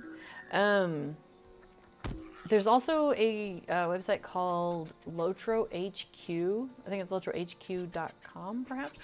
So you can find some information there. Now, their information is input from a lot of from people all over the place, but they kind of collate that information, and so you might not find exactly what you're looking for there, but it could give you some suggestions and kind of mentally help you get on track of figuring out how that character plays or how that class plays. What can I do? Another option is the Lotro Wiki, so it's lotro-wiki.com. The Lotro Wiki is fan maintained, so people like myself go in and help edit that, add things, fix stuff if something's like out of date and they've made changes in the game, that sort of thing. So it is, it has the potential for human error, and it has the potential for being out of date, especially if something has changed. But overall, the Lotro Wiki, because there's so many people that use it, it's usually pretty close to being up to date because we all find it really useful, and so we want to keep it up to date, So I'm collecting flowers is it for the guy or is it for the flax? I'm picking flowers for somebody. Let's see. King Cookie says, I think you have 2 setups unlocked at the beginning, so you can have both created and ready and just swap in between. Yeah, that's true. So what they're saying is you have, and this is actually, I think what they're saying is you have these 2 tabs here. I have tab number 1, tab number 2. So again, I've traded into Redline with my burglar here, but I possibly have something else. So it'll say change trait configurations. Any unsaved trait data will be lost. You say yes, it's fine. Don't worry about it. Just not freaking you out. Okay, so this is what you're going to see when you first go to a brand new character that hasn't traded. So it'll say, do you want to be in blue or red or yellow? You've got your options there. So let's say I pick blue. So generally, and this is not like 100%, but in general, the yellow line is going to be kind of some sort of a support or crowd control or kind of the wacky things that have an interesting set of combinations. So that's kind of what your yellow line is going to be. And then usually your red line is your like heavy DPS, and your blue line will be the other whatever that character is really good at, tanking or whatever it is they do. So I have the DPS trait line on my number 1.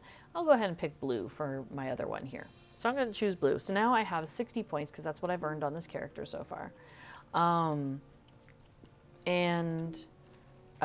can spend it any way I want. So I could put a point here because I chose blue. So I spend a point, cost me 1 point. I can go here again. It costs me 1. This one costs me 1. This costs me 1. And then once you get far enough on this side, it opens up the next tier of your stuff. If I was like, man, I really wish I had this, I can get it. It'll cost me 2 points. So see how I'm at 55, I've spent 5. So if I click on this, well, now I'm at 53, I've spent 7. So see how it took 2 points to put something outside in a different color. All right, let's say I'm happy with this. I hit apply, and I say, do you want to commit these changes? And I say yes, and boom. So now when I run around and I'm doing things, it's going to be this set of traits that I have chosen.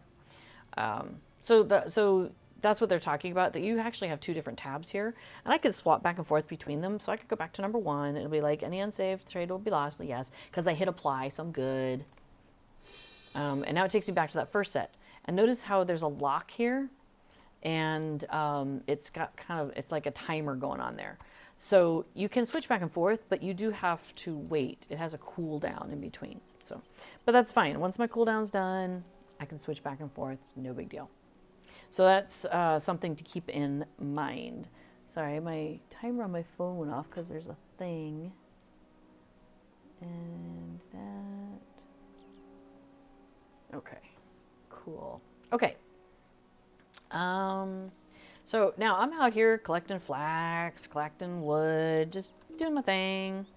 But it does say that in my general output, it says a game of Stomp a Shrew is about to begin in Dooland. So I know, hey, I'm running out of time. I'm going to want to go back to that if I want to be in the next round of the Stomp a Shrew. And I do, although I wouldn't mind. Well, that's fine.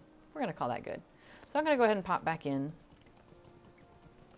I've collected some flowers. I collected some wood. I collected some flax. I might not have enough, but that's okay. I'll come back out in between other ones. But it's nice that it gives me that heads up that, hey, another one's about to start. So I'm going to grab, we're going to put my inventory open. We're going to grab that. Might you spare a moment of your time? Oh, I wasn't even paying attention, and I picked up some yarrow. Makes me a scholar heart happy. Ada, I'm pretty sure, is my scholar. Yeah.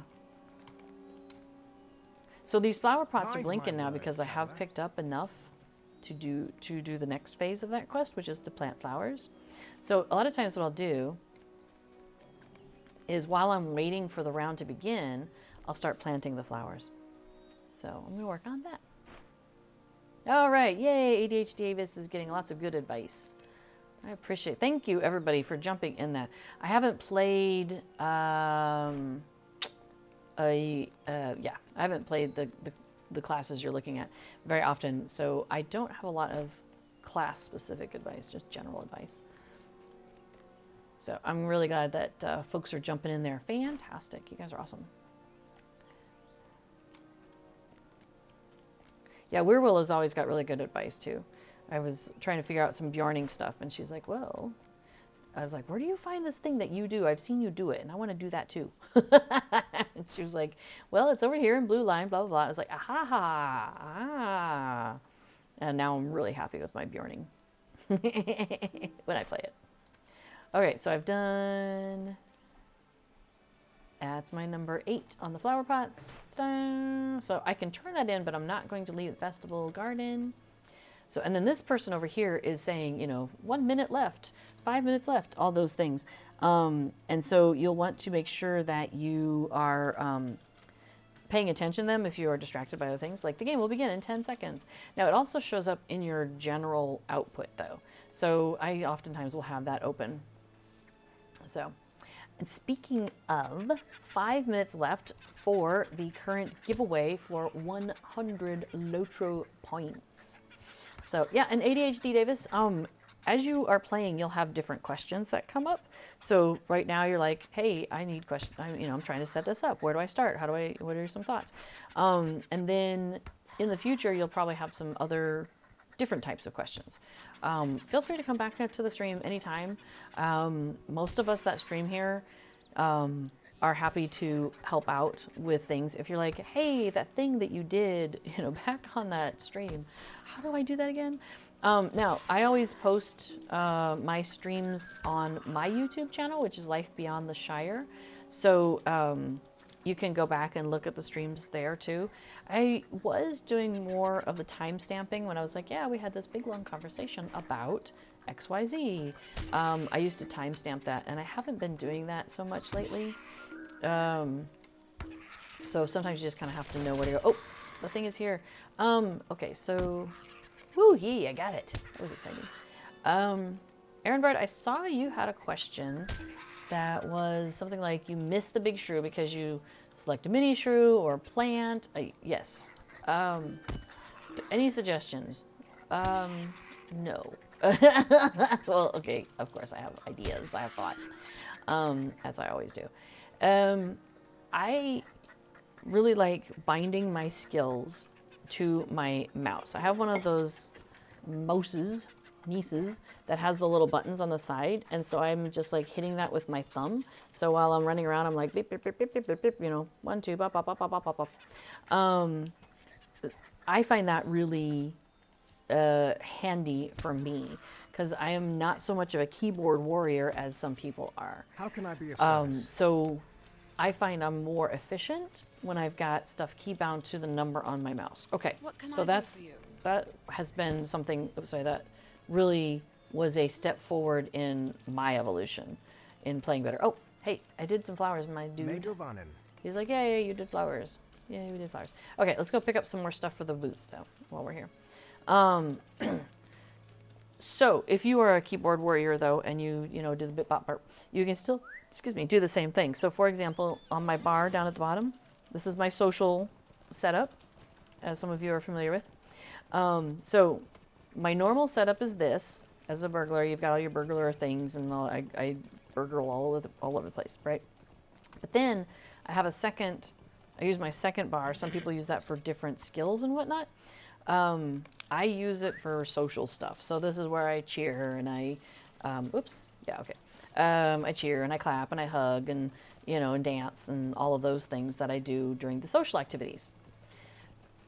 So that's also where I put my fishing. So my fishing is right there. And that's also where I put the stomping for the shrews. So, ADHD Davis has to get back to work. You followed. You'll probably be around to bother you all again. That's fantastic. We will look forward to hearing from how your journey is going. Yeah, have a great time. Oh yeah, and B4 is giving you some more information. That's fantastic. So yeah, feel free to pop back and good luck with the stuff. We'll see you around. So, yeah, Cool Witch is jealous. That's a lot more buttons than your mouse.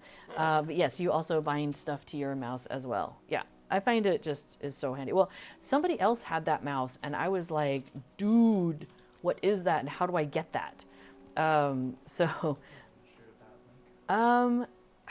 Maybe what it is, it's Logitech. Oh, go ahead, sure. It's a Logitech, I think P500. Before it's going to put a link in there. Oh, do I have a link for the other channel? For the Life Beyond the Shire? Let's see. I bet we do. I can... Yeah, oh, the Logitech is the G600, not 9,000. It's over 9,000. It's under, technically, if it's only 600. It's under 9,000. Yeah. Yeah, can you put the Life Beyond the Shire linky-doo into the chat? Thank you so much. All right. Yeah, my YouTube channel. Okay, so hang on. I'm just coming down here to the place to get some twine. All right, so I'm doing my delete and, you know, to do the collecting of things. Although you do have to be careful around here because if you fall in the water, it's kind of annoying to get out. So, oh, thank you. Yeah, so there's my YouTube channel. It's, oh, yeah, right, because they let us, oh, no, I'm in the water. Dang it. Oh, no. I don't think you can just jump out. It's not right. Yeah, where do I get out? Hey, I got out. Whew. That was 15 minutes. That could have happened.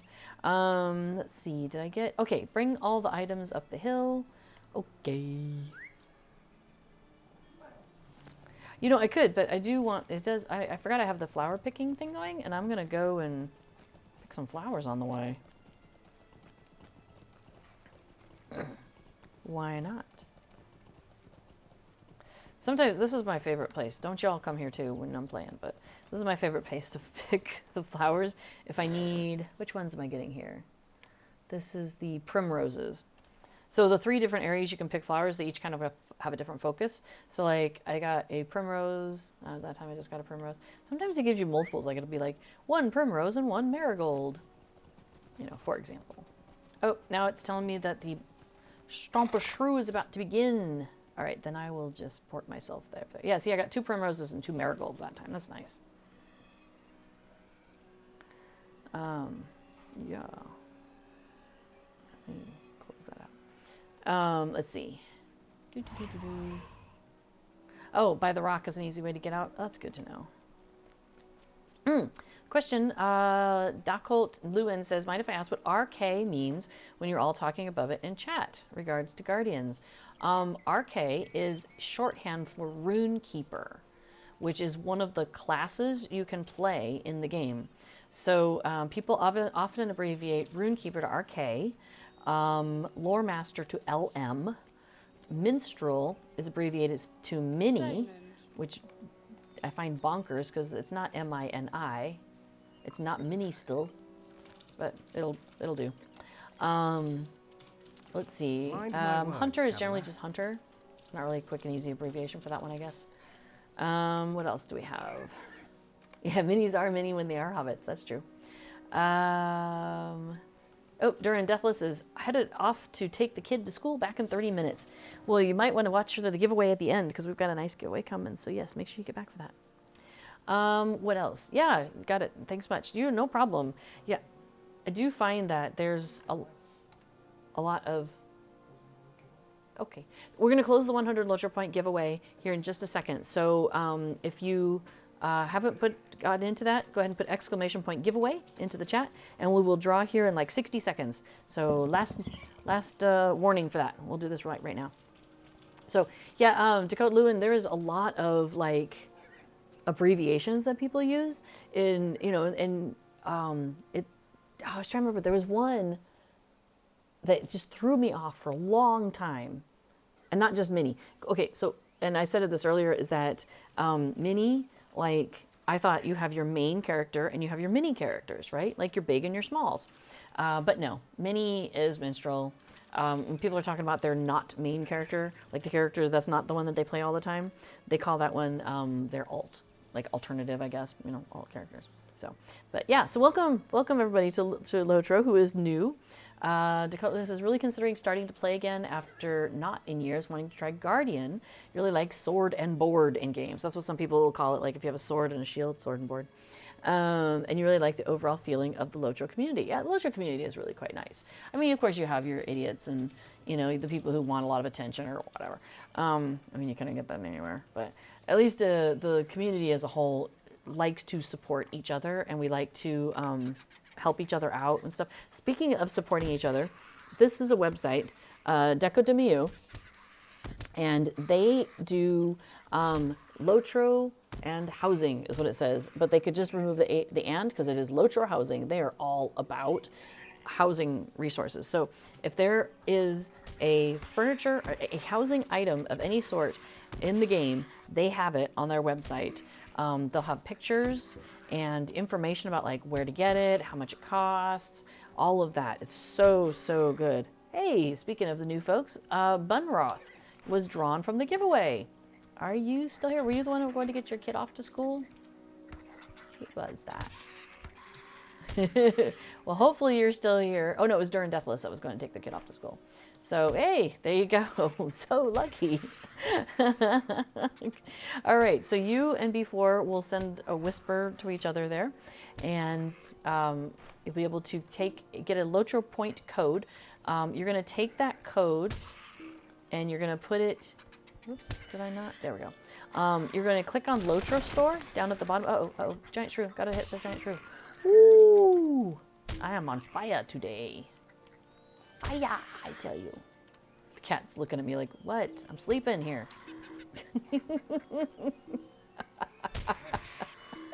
I totally lost my train of thought. Oh yes, Lotro point code. So you'll want to go to the Lotro point to the Lotro store in the game. So the little thingy bobble down here. It looks like a coin usually, and when that comes up, because I'm not sure if you were here earlier, so just to make sure you know how to do this. You'll click on Redeem Code, which is this little key on the top layer there of the options, and it'll give you their place. And you just copy and paste that code right into there. Don't try to type it in because the thing is a wacky set of digits and stuff. Did I get all the dudes I need to get? No, I need 3 more shrews. Hey game, I would like to kick a shrew. Boot the shrew. I think there's a small little lag happening there. We'll just give it a second. I'm just going to follow the shrew around so I can shoot him, so I can boot him. Yay! Yes, Bunroth says, thank you for the 100 Lotro points. That was like 5 deeds, exactly.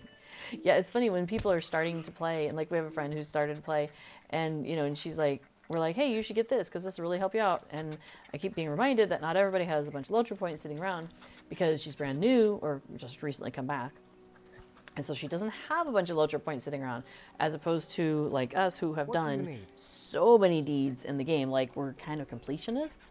And so for, you know, like a lot of deeds will give you Lotro points. And so we have been just, you know, stacking up the Lotro points. So yes, but I'm always like, well, let's go do some Slayer deeds and we'll get you some Lotro points. So Megalovan is what? Yes. We have a special giveaway coming. Drum roll. Can't choose a class. Played all the classes. Everyone likes something different, but you can't choose a main one now. Oh, that is all right. Just play all of them then, right? Just play all of them. Okay, so this is our big special giveaway. Drum roll. We have a Before the Shadow t-shirt. So back in October, some of the SSG folks went to an event that was happening in Germany, and we live in the Netherlands, so it was only a couple hours away by train. And they had they went to Gamescom, I think it was, and they did like a presentation. And so while they were there, not at the presentation specifically, but in Germany, they did a meet and greet, and you could go and meet them, some of the folks who worked there, and they had some giveaways for us. So they gave anybody who was there a t-shirt that has Before the Shadow. It has the main Nazgul there, and then on the back it has the Before the Shadow Lord of the Rings Online, and at the bottom it says Before the Shadow in like fiery letters, kind of actually like with red surrounding it and stuff like that. Hang on, I have other good pictures of this. There you go. We took some pictures before also. So that is what we are giving away. We were lucky enough that, and here, let me pass this back so it doesn't end up full of cat hair. I apologize that it may have cat hair on it. It is a really cool shirt. They gave us one for each of us, but then we also were given a couple to give away. So we've given the others away, and this is the last one that we have for giveaways. I'm keeping mine for now. Like, I'm not giving mine away because it's a really, actually, it's a soft shirt. I What can I really do love for that shirt. I'm like, I actually said before, I'm like, do we have to give it away? Because, like, can I keep it for when my other one, gets worn out? But no, we're going to give it away. So, yes. So that's what you want to be in for. And it is, since it is the only shirt, like I don't have size options, it is an extra large. It's an XL. Fits me nicely, because I'm pretty sure that's what I have upstairs is an XL. Forgot to wear it. I should have worn it today. I was like, forgot. Anyway, so yes, it is a Before the Shadow t-shirt, extra large. We're just going to ship it. We'll just cover the shipping costs, because I looked it up last time, and it wasn't like outrageous to ship it. So we're just going to cover that, the shipping costs. So you get a free shirt, Mind my free words, t-shirt. Charlotte. That's of Lord of the Rings, and it is pretty exclusive because of all the licensing, and because like different licenses, sales is one Once you way, spend moments and of your IP time. is anyway. Long story short is they don't have a Lotro merch store, and to get a Lotro merch store is not an easy task to complete. So even though it is like possible in the realm of possibilities, it's something that would take somebody many, many hours and months and possibly years to happen. So it hasn't happened yet, sadly. So you can't buy Lotro merch, but you can they can give stuff away from time to time. So that's how we got that shirt. I'm very happy about it. I love my shirt. So yes, so that's what we're giving away. Yay. And if you already won 100 Lotro points, we're going to go ahead and say, yes, you can enter this because it's such a special thing. Usually I say you can only win one thing per stream on my stream, but I don't want people to be blocked out of this because it's such a cool thing. So we're going to, yes. So if you want to have a chance at winning, the t-shirt, you are eligible. It's fine. All right, so I'm going to go ahead and make that invisible again. So there we are. So just put exclamation point giveaway into the chat there if you have an interest in winning that t-shirt. If you have won a t-shirt from us before, if you won one of the other ones though, that maybe don't enter because that would be kind of unfair. Because I don't get to have 2 t-shirts. You shouldn't be allowed to have 2 t-shirts. So yes, you must be present to win. And you do have to be willing to give us your address because otherwise we don't know how to get it to you.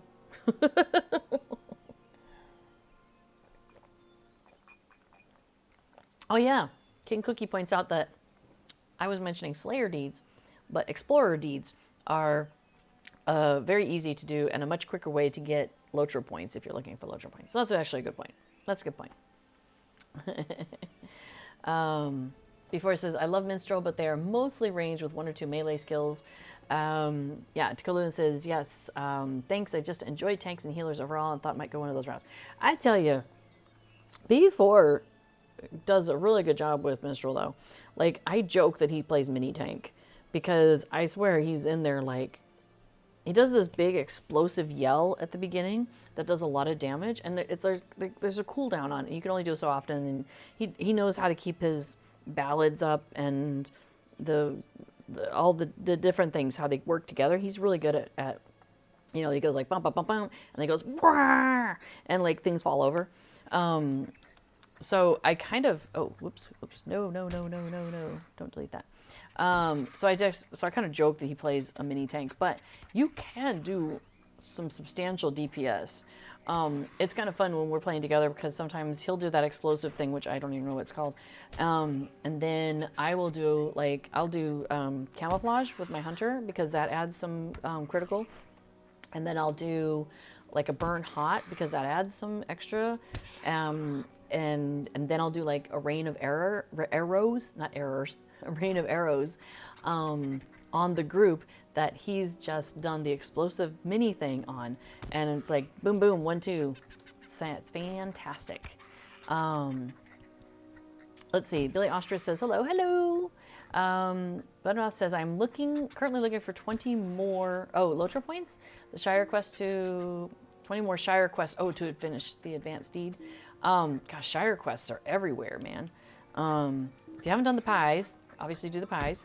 I don't know. There's like, I feel like there's stuff all over the Shire. You know, then you kind of end up in pockets. So you can run from one area of the Shire to the next. I should probably stop running where that person's running. Let's make this go a little easier. There we go. Let's see. Oh, Megalova says, I watched a video on YouTube about DPS minstrels. So now they have the highest damage to the dummy of all classes. Oh, that's really funny. Billy Oster says, can I be free to play and share storage between both of my characters? That's a good question. Oop, oop, I saw the ground shake. That means the big one's out. Whoa! I'm not sure if I got it. I don't think I did that time. I hit my screen. I made it move. I didn't mean to do that.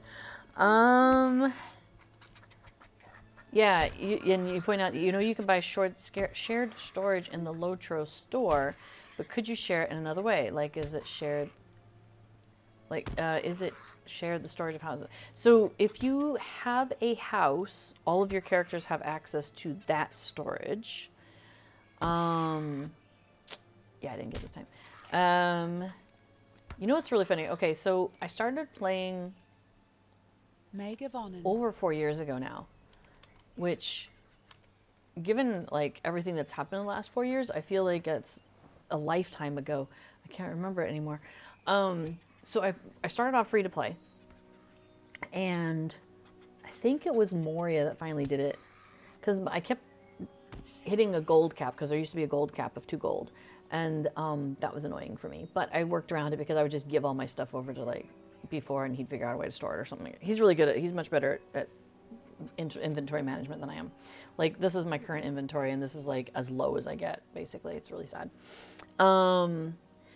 So yeah, it was around Moria when it was like you could do the main line through Moria, but there was all these side quests that you couldn't do unless you were like, unless you bought Moria or were a VIP, or maybe it was before Moria.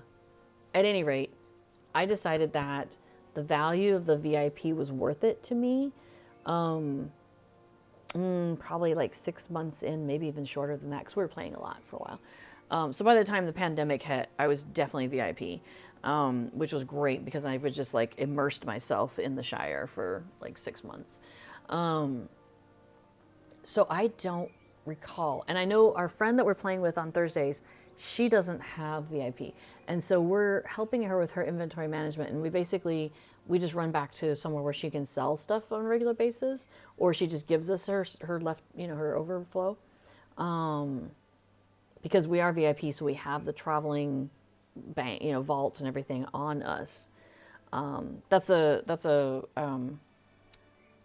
perk of being a VIP is this bubble right here. I can pick this up from an NPC, Wenda Cranesbill, and it lasts for 2 weeks, 14 days. And when I click on it, it gives me access to the shop. I can get to my vault, I can get to my shared storage, I can open my wardrobe, I can go to the auction house, and I can go to the legendary item forge. So I've gotten really spoiled with that. So one thing though is if you buy the shared storage in the Lotro store, it's not going to go away. If you become VIP, like if you just do it for a month and then you don't renew that, I'm not sure what you keep and what you lose access to. There's information out there online somewhere, maybe in the wiki. So maybe check there. Yeah, and I see that Hennessy's has there's a shared storage in house. Yeah, so if you own a house, all of your characters can go there. That's true. You can send items through the mail. So like if you go to your mail, and you compose a mail to yourself, not your character, but like to your other character. Like I could send a message to my other character, one of my other characters on this server, Rosenbloom. I could send a message to myself, to that character of myself, and I could like something that's not bound. Like this is bound Adamantium, so it won't let me do that. So you cannot mail that item to that recipient. But I could mail, I don't know, like some fried dace or something like that, right? Like I could mail that to her if I wanted to. So that is another way to do inventory management that some people will do, is they will just mail stuff to their characters, just keep sending it around and around. It's not ideal, but I have done that actually. When my storage would get full, and VIP, you have the mobile mailbox, and so I would just pop open the mailbox and start just attaching quest, the task items or whatever that I couldn't sell it because I was out in the field, and out questing, and so I would just like 10 things, send it off, 10 things, send it off. Like it was crazy. Yeah, I don't have a good answer for you on that, but I'm glad other people are jumping in. Let's see. And Dakota, Lewin, no need to apologize for all the questions. I mean, we all are here because we love the game and we enjoy various parts of it, and are happy to share that love and the knowledge with other people. I say that LOTRO is so big. There's so much to know in this game. Like, I know a lot about the festivals and I know a lot about the social stuff, but I couldn't tell you what's the best equipment for a level 65 character, or what's the best in game at level 75. Like what's the best heavy armor for, whatever. Like I don't know those things, but there are people who do, and they're very passionate about that. So I think it's great to be able to share our knowledge with each other. So please, this is absolutely a place where you are welcome to ask questions. So no problem there. Okay, so you were looking for advice of which starting experience to go with. Oh, the New Before the Shadow or the original one? Ooh, that's a great question. Have you done the regular one before, or are you brand new to LOTRO? The reason I ask that is because I really like the Before the Shadow experience. I started a character to go through that at level, and I've also gone back and gone through that with my main character over on Treebeard because I wanted to experience it again. I mean, that's actually a point that if you decide to go with your race-specific one, you can go back and do the Before the Shadow, most of it. You can't do the very, very, very beginning of it, but you can do almost all of it.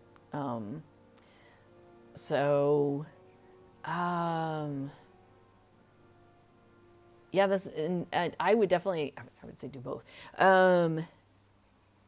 Let's see. So you did it a long time ago, a few times up at lunch.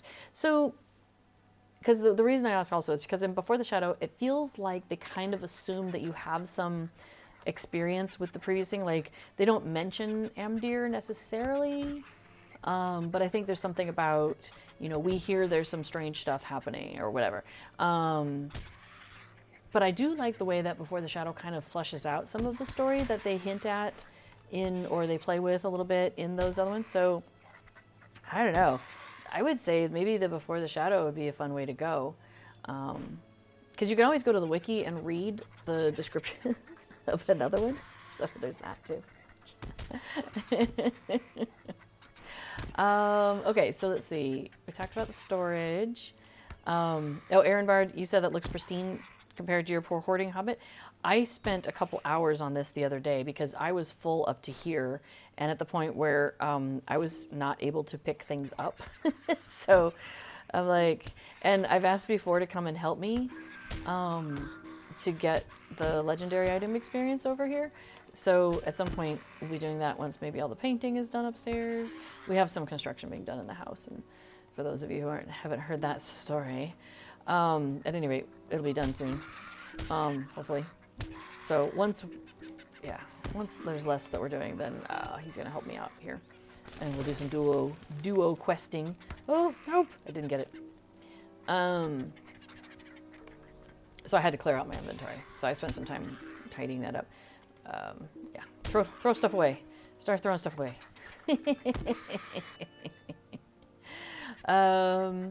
Yeah, so you were saying something about mail, can't send anything, just message? You can't put attachments on it in free to play? Oh, really? Didn't know that. Yeah, I don't. So I wonder if you buy Vagabond. the shared storage from the store. Well, I mean, I thought you could use the shared storage. I don't know. Oh, there's a question about the shared storage limit. What is the maximum? I can tell you that. Because I am a buyer of storage. 340. I'm at 333 right now.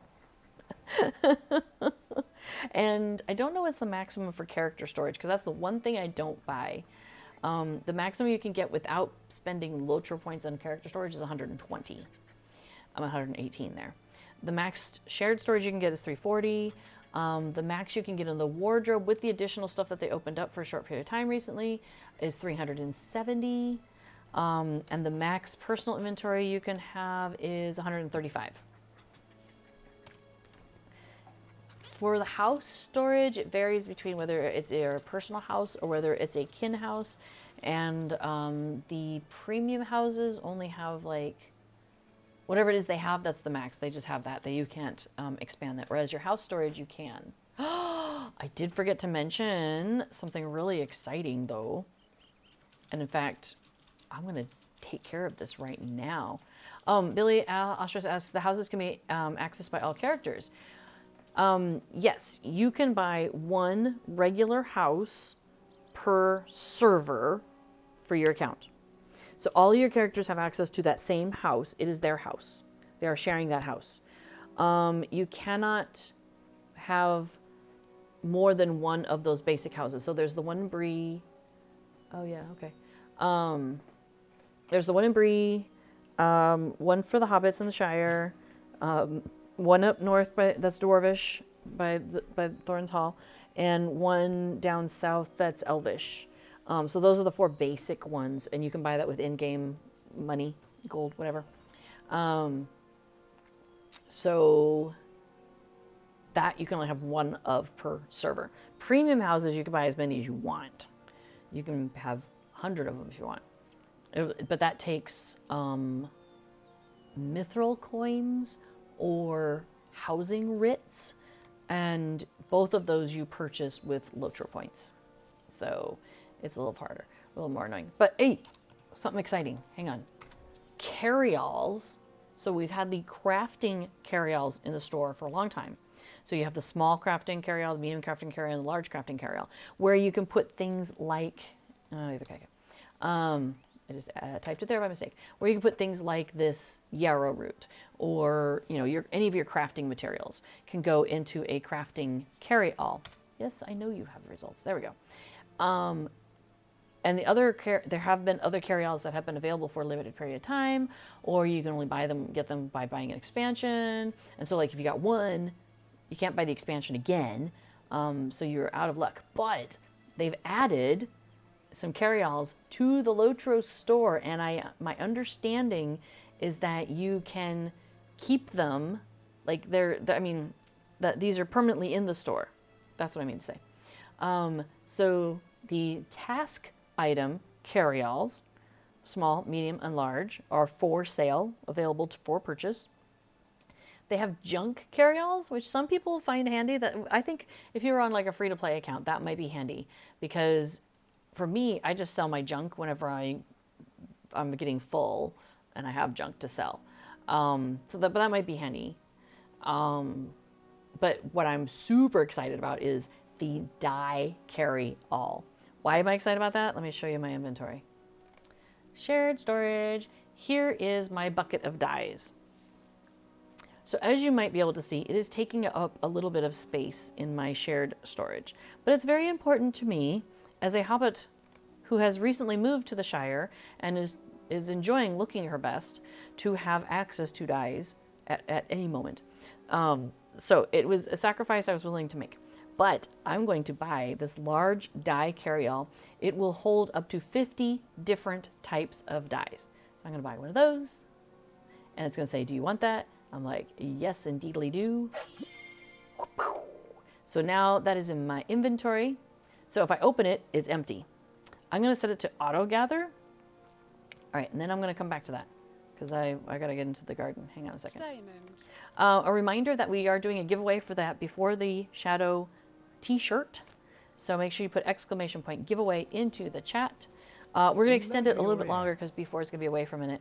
We've got laminate upstairs that needs to come up before new laminate can get put down. And so he's been popping up upstairs and doing some of that while I've been streaming. Talk about multitasking. Let's see. Okay, so let's see. Wardrobe storage availability. So the thing I said earlier about wardrobe storage availability is that the wardrobe storage was a max of 340, I think. 320. No, maybe it was 320. And recently, and I don't know if it's still available because I can't see because I already bought it all. In the LOTRO store, you could buy additional wardrobe space. 50 spaces were available in increments of 10. So you bought 5 of the increments of 10. That's what was available. So, and I had thought they'd said it was for a limited time. So it may still be there. It may not still be there. I am not sure. And I can't tell because I've already bought it. So therefore it won't show up for me in the store. Yes, what a pity, says Megalobin, that you cannot transfer LOTRO points between accounts. I absolutely agree. There are so many times when I would love to gift somebody LOTRO points and be like, here, now you can go buy additional storage, or happy birthday, or, you know, whatever. You used to be able to do that. But when all of the gold spammers started hacking people's accounts and stealing stuff, that was one of the ways they were stealing money. And anyway, people were mean and stupid and horrible, and that's why we can't have nice things. So there we go.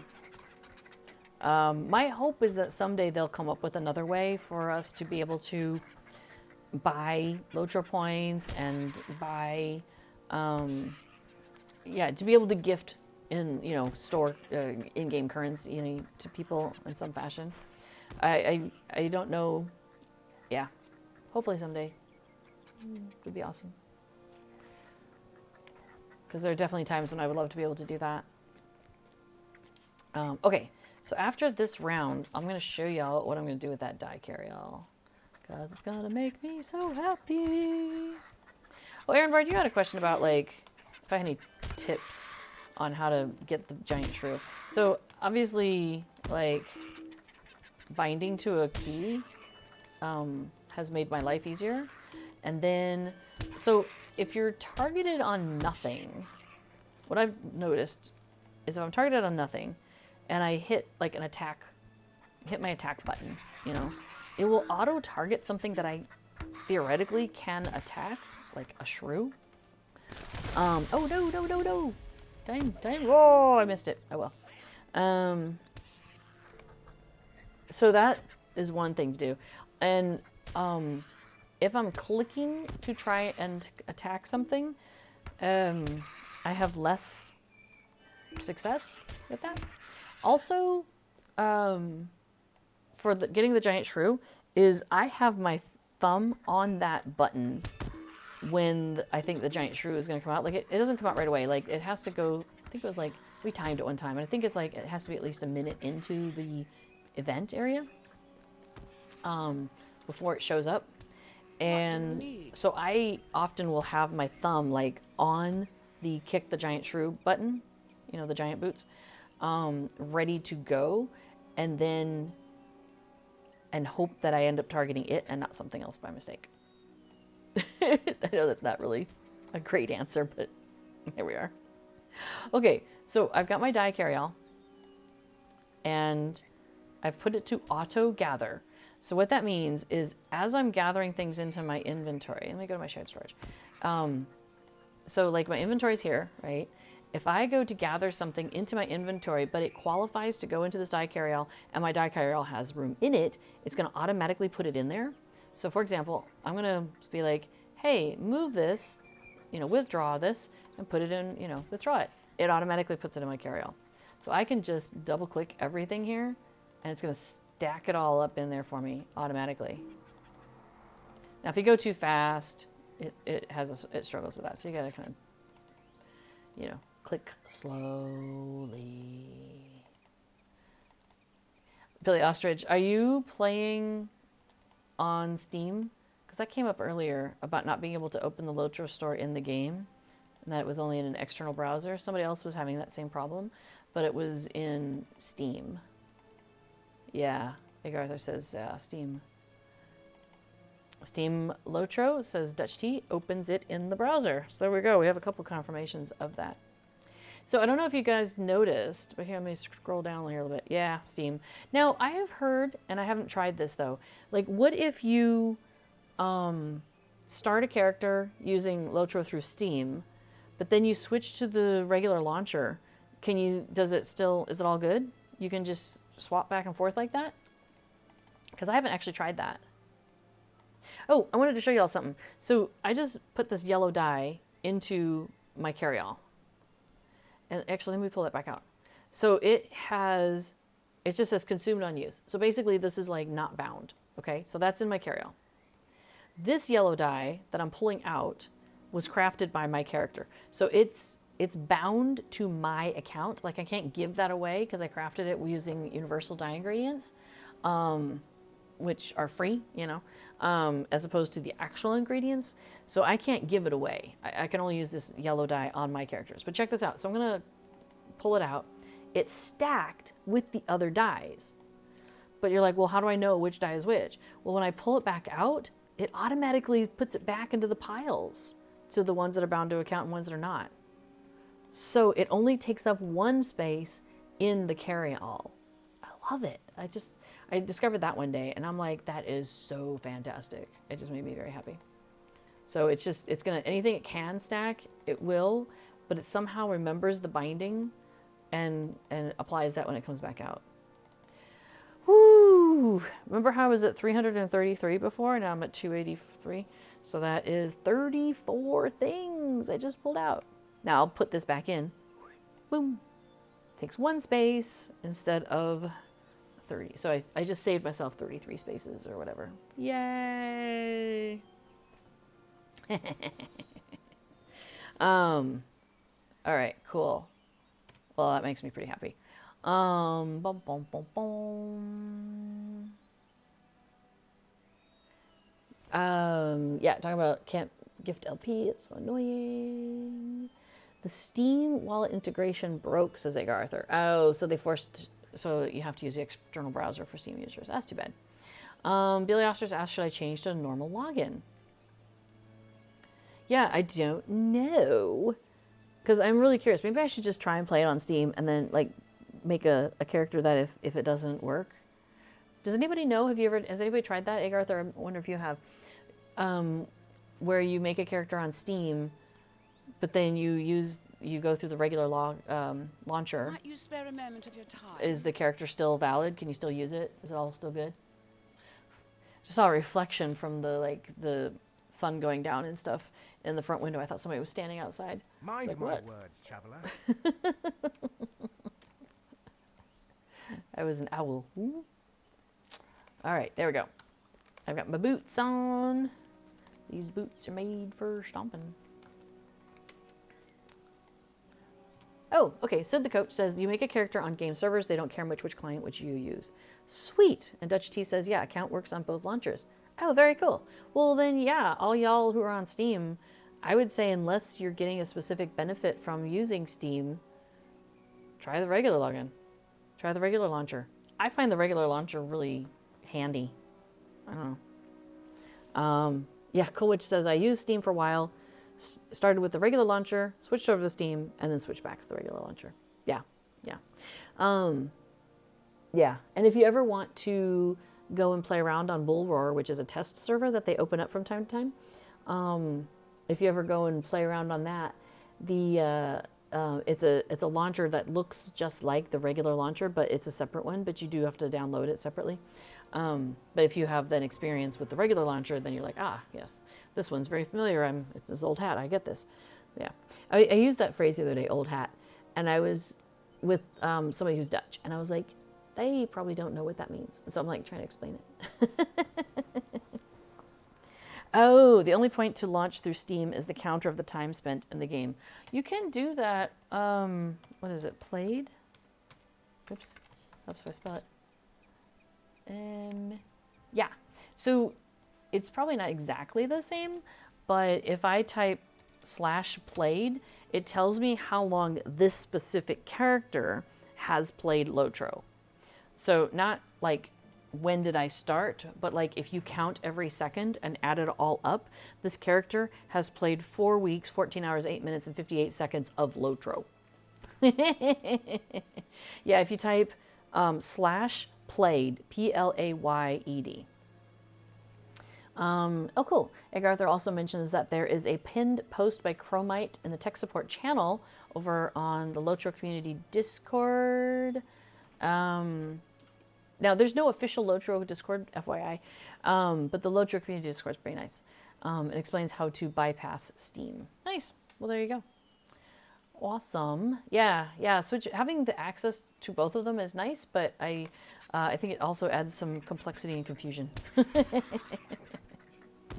So, all right. So let us do one last reminder that we are doing a giveaway for a Before the Shadow t-shirt. Let me put the pictures up again. That's the front of it. That's the back of it. It is extra large, and we'll ship it wherever. So no worries. You don't have to live in Europe. We will send it to you wherever you are. Unless you're where? North Korea. We can't send to North Korea? Apparently we can't send to North Korea.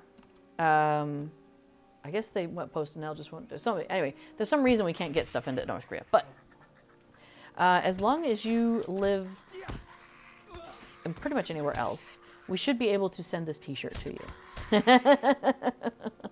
Oh, yeah. Sid the Coach does point out that Billy Ostrich, you don't have to uninstall Steam. Just install the launcher, the LOTRO launcher, the standalone, and just go in through there. But you can keep the Steam thing. You don't have to, like, delete it or anything like that.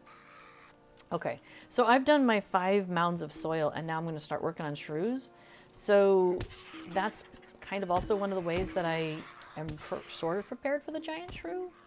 And plus everybody else is going for these shrews, so they get cleaned up pretty fast, which is nice. So then only the giant shrew is to be dealt with for a moment or two. I don't know. Also, don't be standing where it comes out because you'll get booted back, and then it's really hard to get it. So, yeah, Billy Ostrich, you are most welcome. I'm sure everybody is happy to help. I hope you that works out for you to. Oh, hey, speaking of, see how it booted me away. So, but I did go ahead and push the button while I was in the air, and I might have gotten him. I think I did get it. So I'm like, hey, might as well try, right? You never know.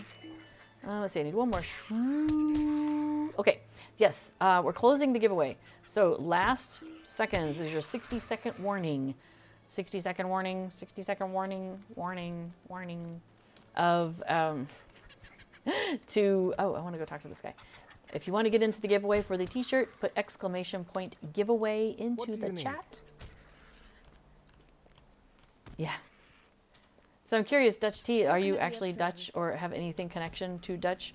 Or is that, I don't know, just a coincidence, just a coinkydink? Oh yeah, Megalith, it's a good reaction. You usually don't have time to hit it in flight. Yeah, I'm just like, I'm pushing that button. I'm like, we're pushing, just in case. You are Dutch, yay! We are not Dutch, but we live in the Netherlands. So we have been taking Dutch lessons, and we live in a Dutch house. We eat Dutch food. I quite like it. Hey, Ginger, just in time. Welcome to the chat. Yeah. At some point, hey, this might be the year to do it. I want to figure out, first of all, I want to figure out how to do 2 people on stream at the same time. And then I thought it would be really interesting to have both me and Before doing like a 1-hour stream, and the whole thing is just in Dutch. I mean, we're not fluent. So there'd be a lot of mistakes, but I just thought it would be a good exercise for us, you know. Spreken. Well, we could speak more Dutch, so that would be zullen? I'm not sure. But more Dutch could be spoken. Ja, we spreken een beetje Nederlands. Met heel veel fouten. Oh ja, met heel veel. No, heel veel fouten, not heel. That's an andere thing. Okay, yes, I think the time has run out. So, exclamation point giveaway is your last chance, and B4 is about to hit the button to do the drawing for the t-shirt. And push the wrong button. Hang on, try again. Why do we even have that button? Okay, giveaway is closed. And the winner is Aaron Bard. Well, look at you. Congratulations. Yay. Aaron Bard has become a regular on the stream, so that is awesome. It's nice to see both new folks to the stream winning and people who have been here on a regular basis winning. So that is awesome. Congratulations. Yay. So yes, so you and B4 can do some chitty chat on the side there, get the address sorted out, and then we'll get that popped into the mail for you sometime soon, very soon. So that way we don't have it hanging around our heads. Hey, just in time, Casper. We just did a lovely giveaway. Yes, we did. Yes, we did. Casper had 4 teeth taken out 3 weeks ago. And he was a little uncertain about it for a few days, but I feel like he's perked up in the last week or so. He was extremely friendly. The last 2 days, I would say. He even got on my lap. He's off camera. I know. He wandered off. He's over there. There we go. There's our sweetie. There's your sweet boy. Yes, you are. Yeah, I was laying down and he came and he like laid down on me on the couch. And then when I went to bed, he came and laid down on me in bed. And normally he just lays up against you. He really likes to do that pushing up against you thing.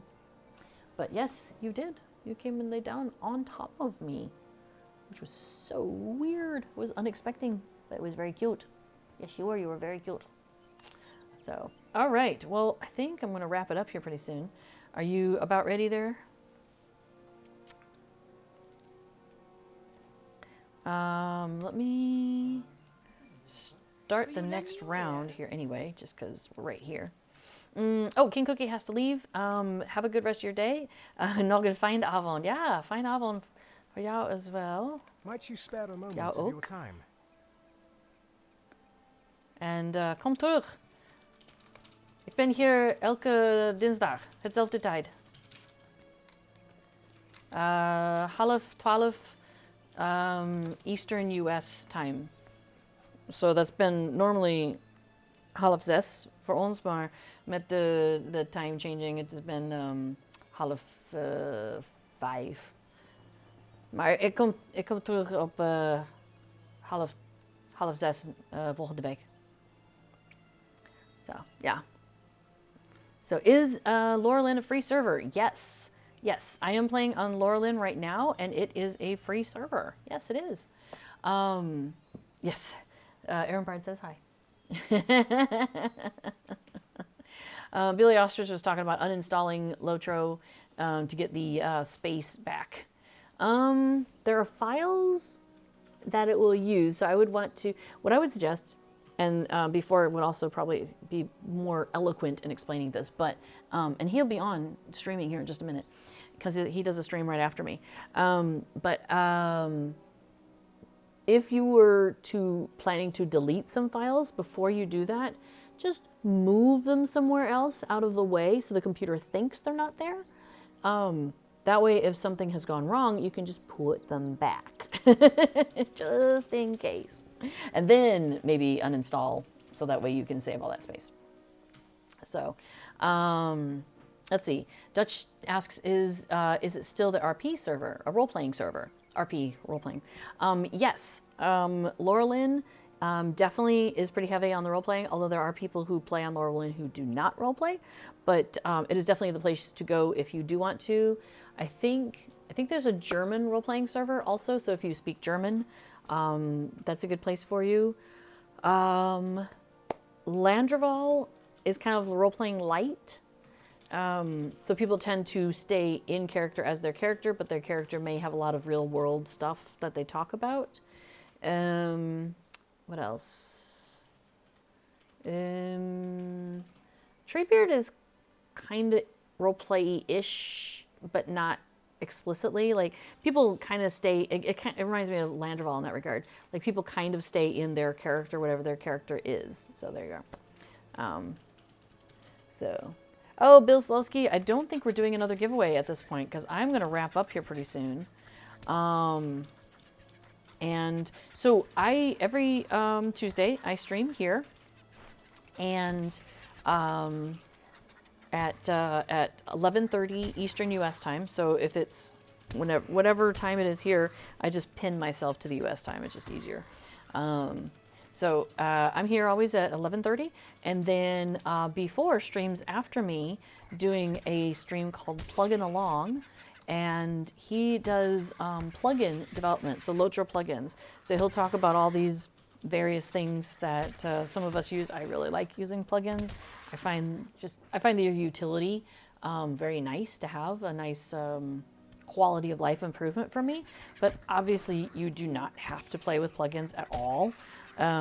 But for those of us who do enjoy it, it is fun. And so B4 is working on some festival stuff right now. So he'll be doing that during his stream. You can watch along and ask questions.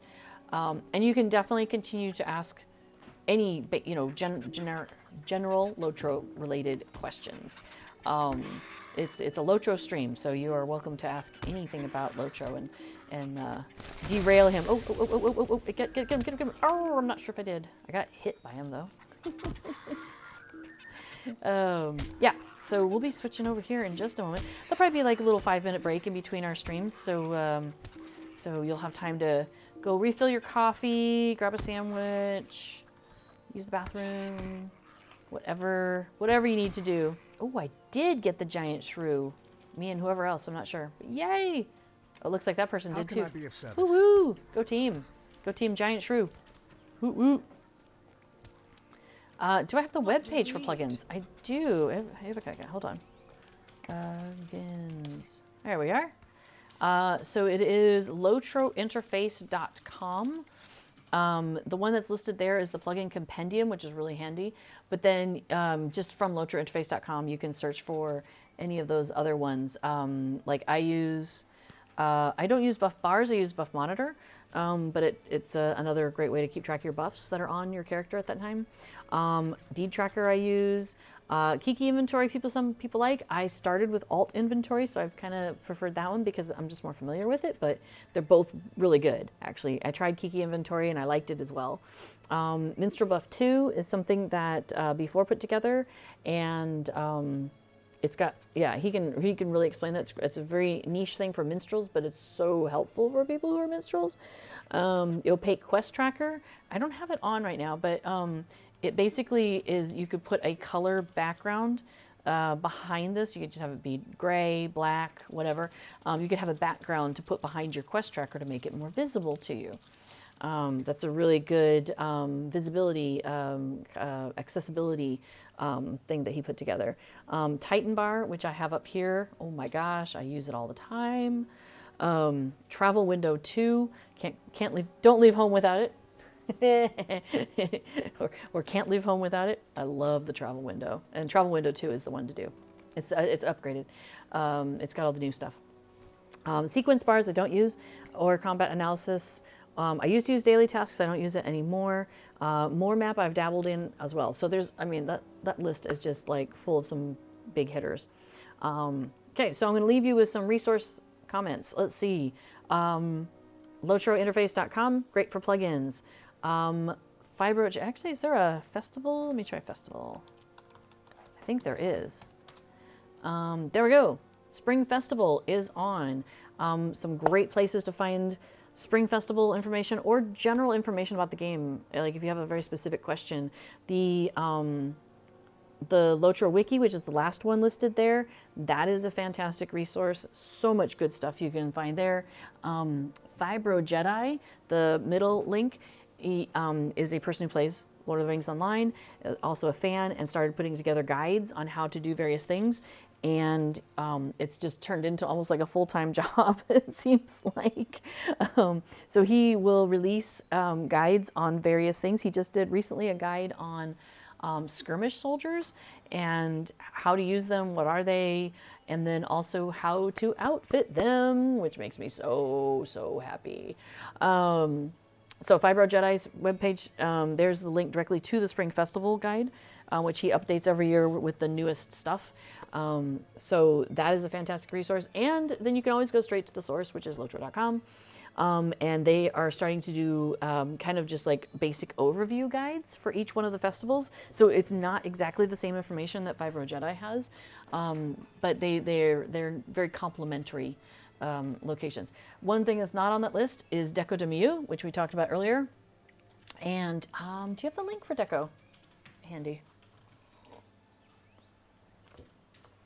That is a fantastic resource for housing items, which is important because a lot of times during festivals, they have housing items, and you would want to, you know, I personally have some curiosity of what the new trees look like. So I will be going over to Deco's website and D&Co and checking out what those trees look like so then I can make the decision on which ones I want to get for my yard. Because I may have some inventory issues regarding how many housing items I have. Shocked you all are, I hear. Yeah, my house, I have, my house storage has inventory that is housing stuff. My shared storage, I have only a few things. And then my premium house inventory also holds certain things. I have like the tabs on my housing storage. It'll be like yard items, Shire house, Halloween, Rohan house. So I know where to find things. All right, so I did 10 things. So I'm going to turn in this wrapper back to Sergeant Tom. And he's like, hey, good job. You did 4 days. Have some more stuff. And I'm like, I will absolutely take your stuff, Sergeant Tom. Thank you so much. He's like, hey, you should get started. Hello, Do 4 friend. more days. Could you There's help your me with intermediate. something? You can start on that tomorrow.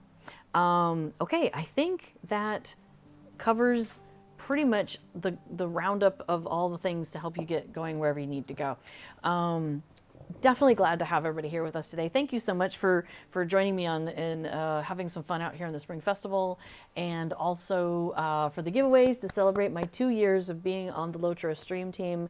I've just been having a lot of fun with it, and it's been really neat to see how many people have questions, bring it into chat. People are able to come in, help out, help people, you know, move forward in their quality of enjoyment in the game. So that I just like, I like being a facilitator, and I'm glad I'm able to facilitate and be a facilitator here for you all.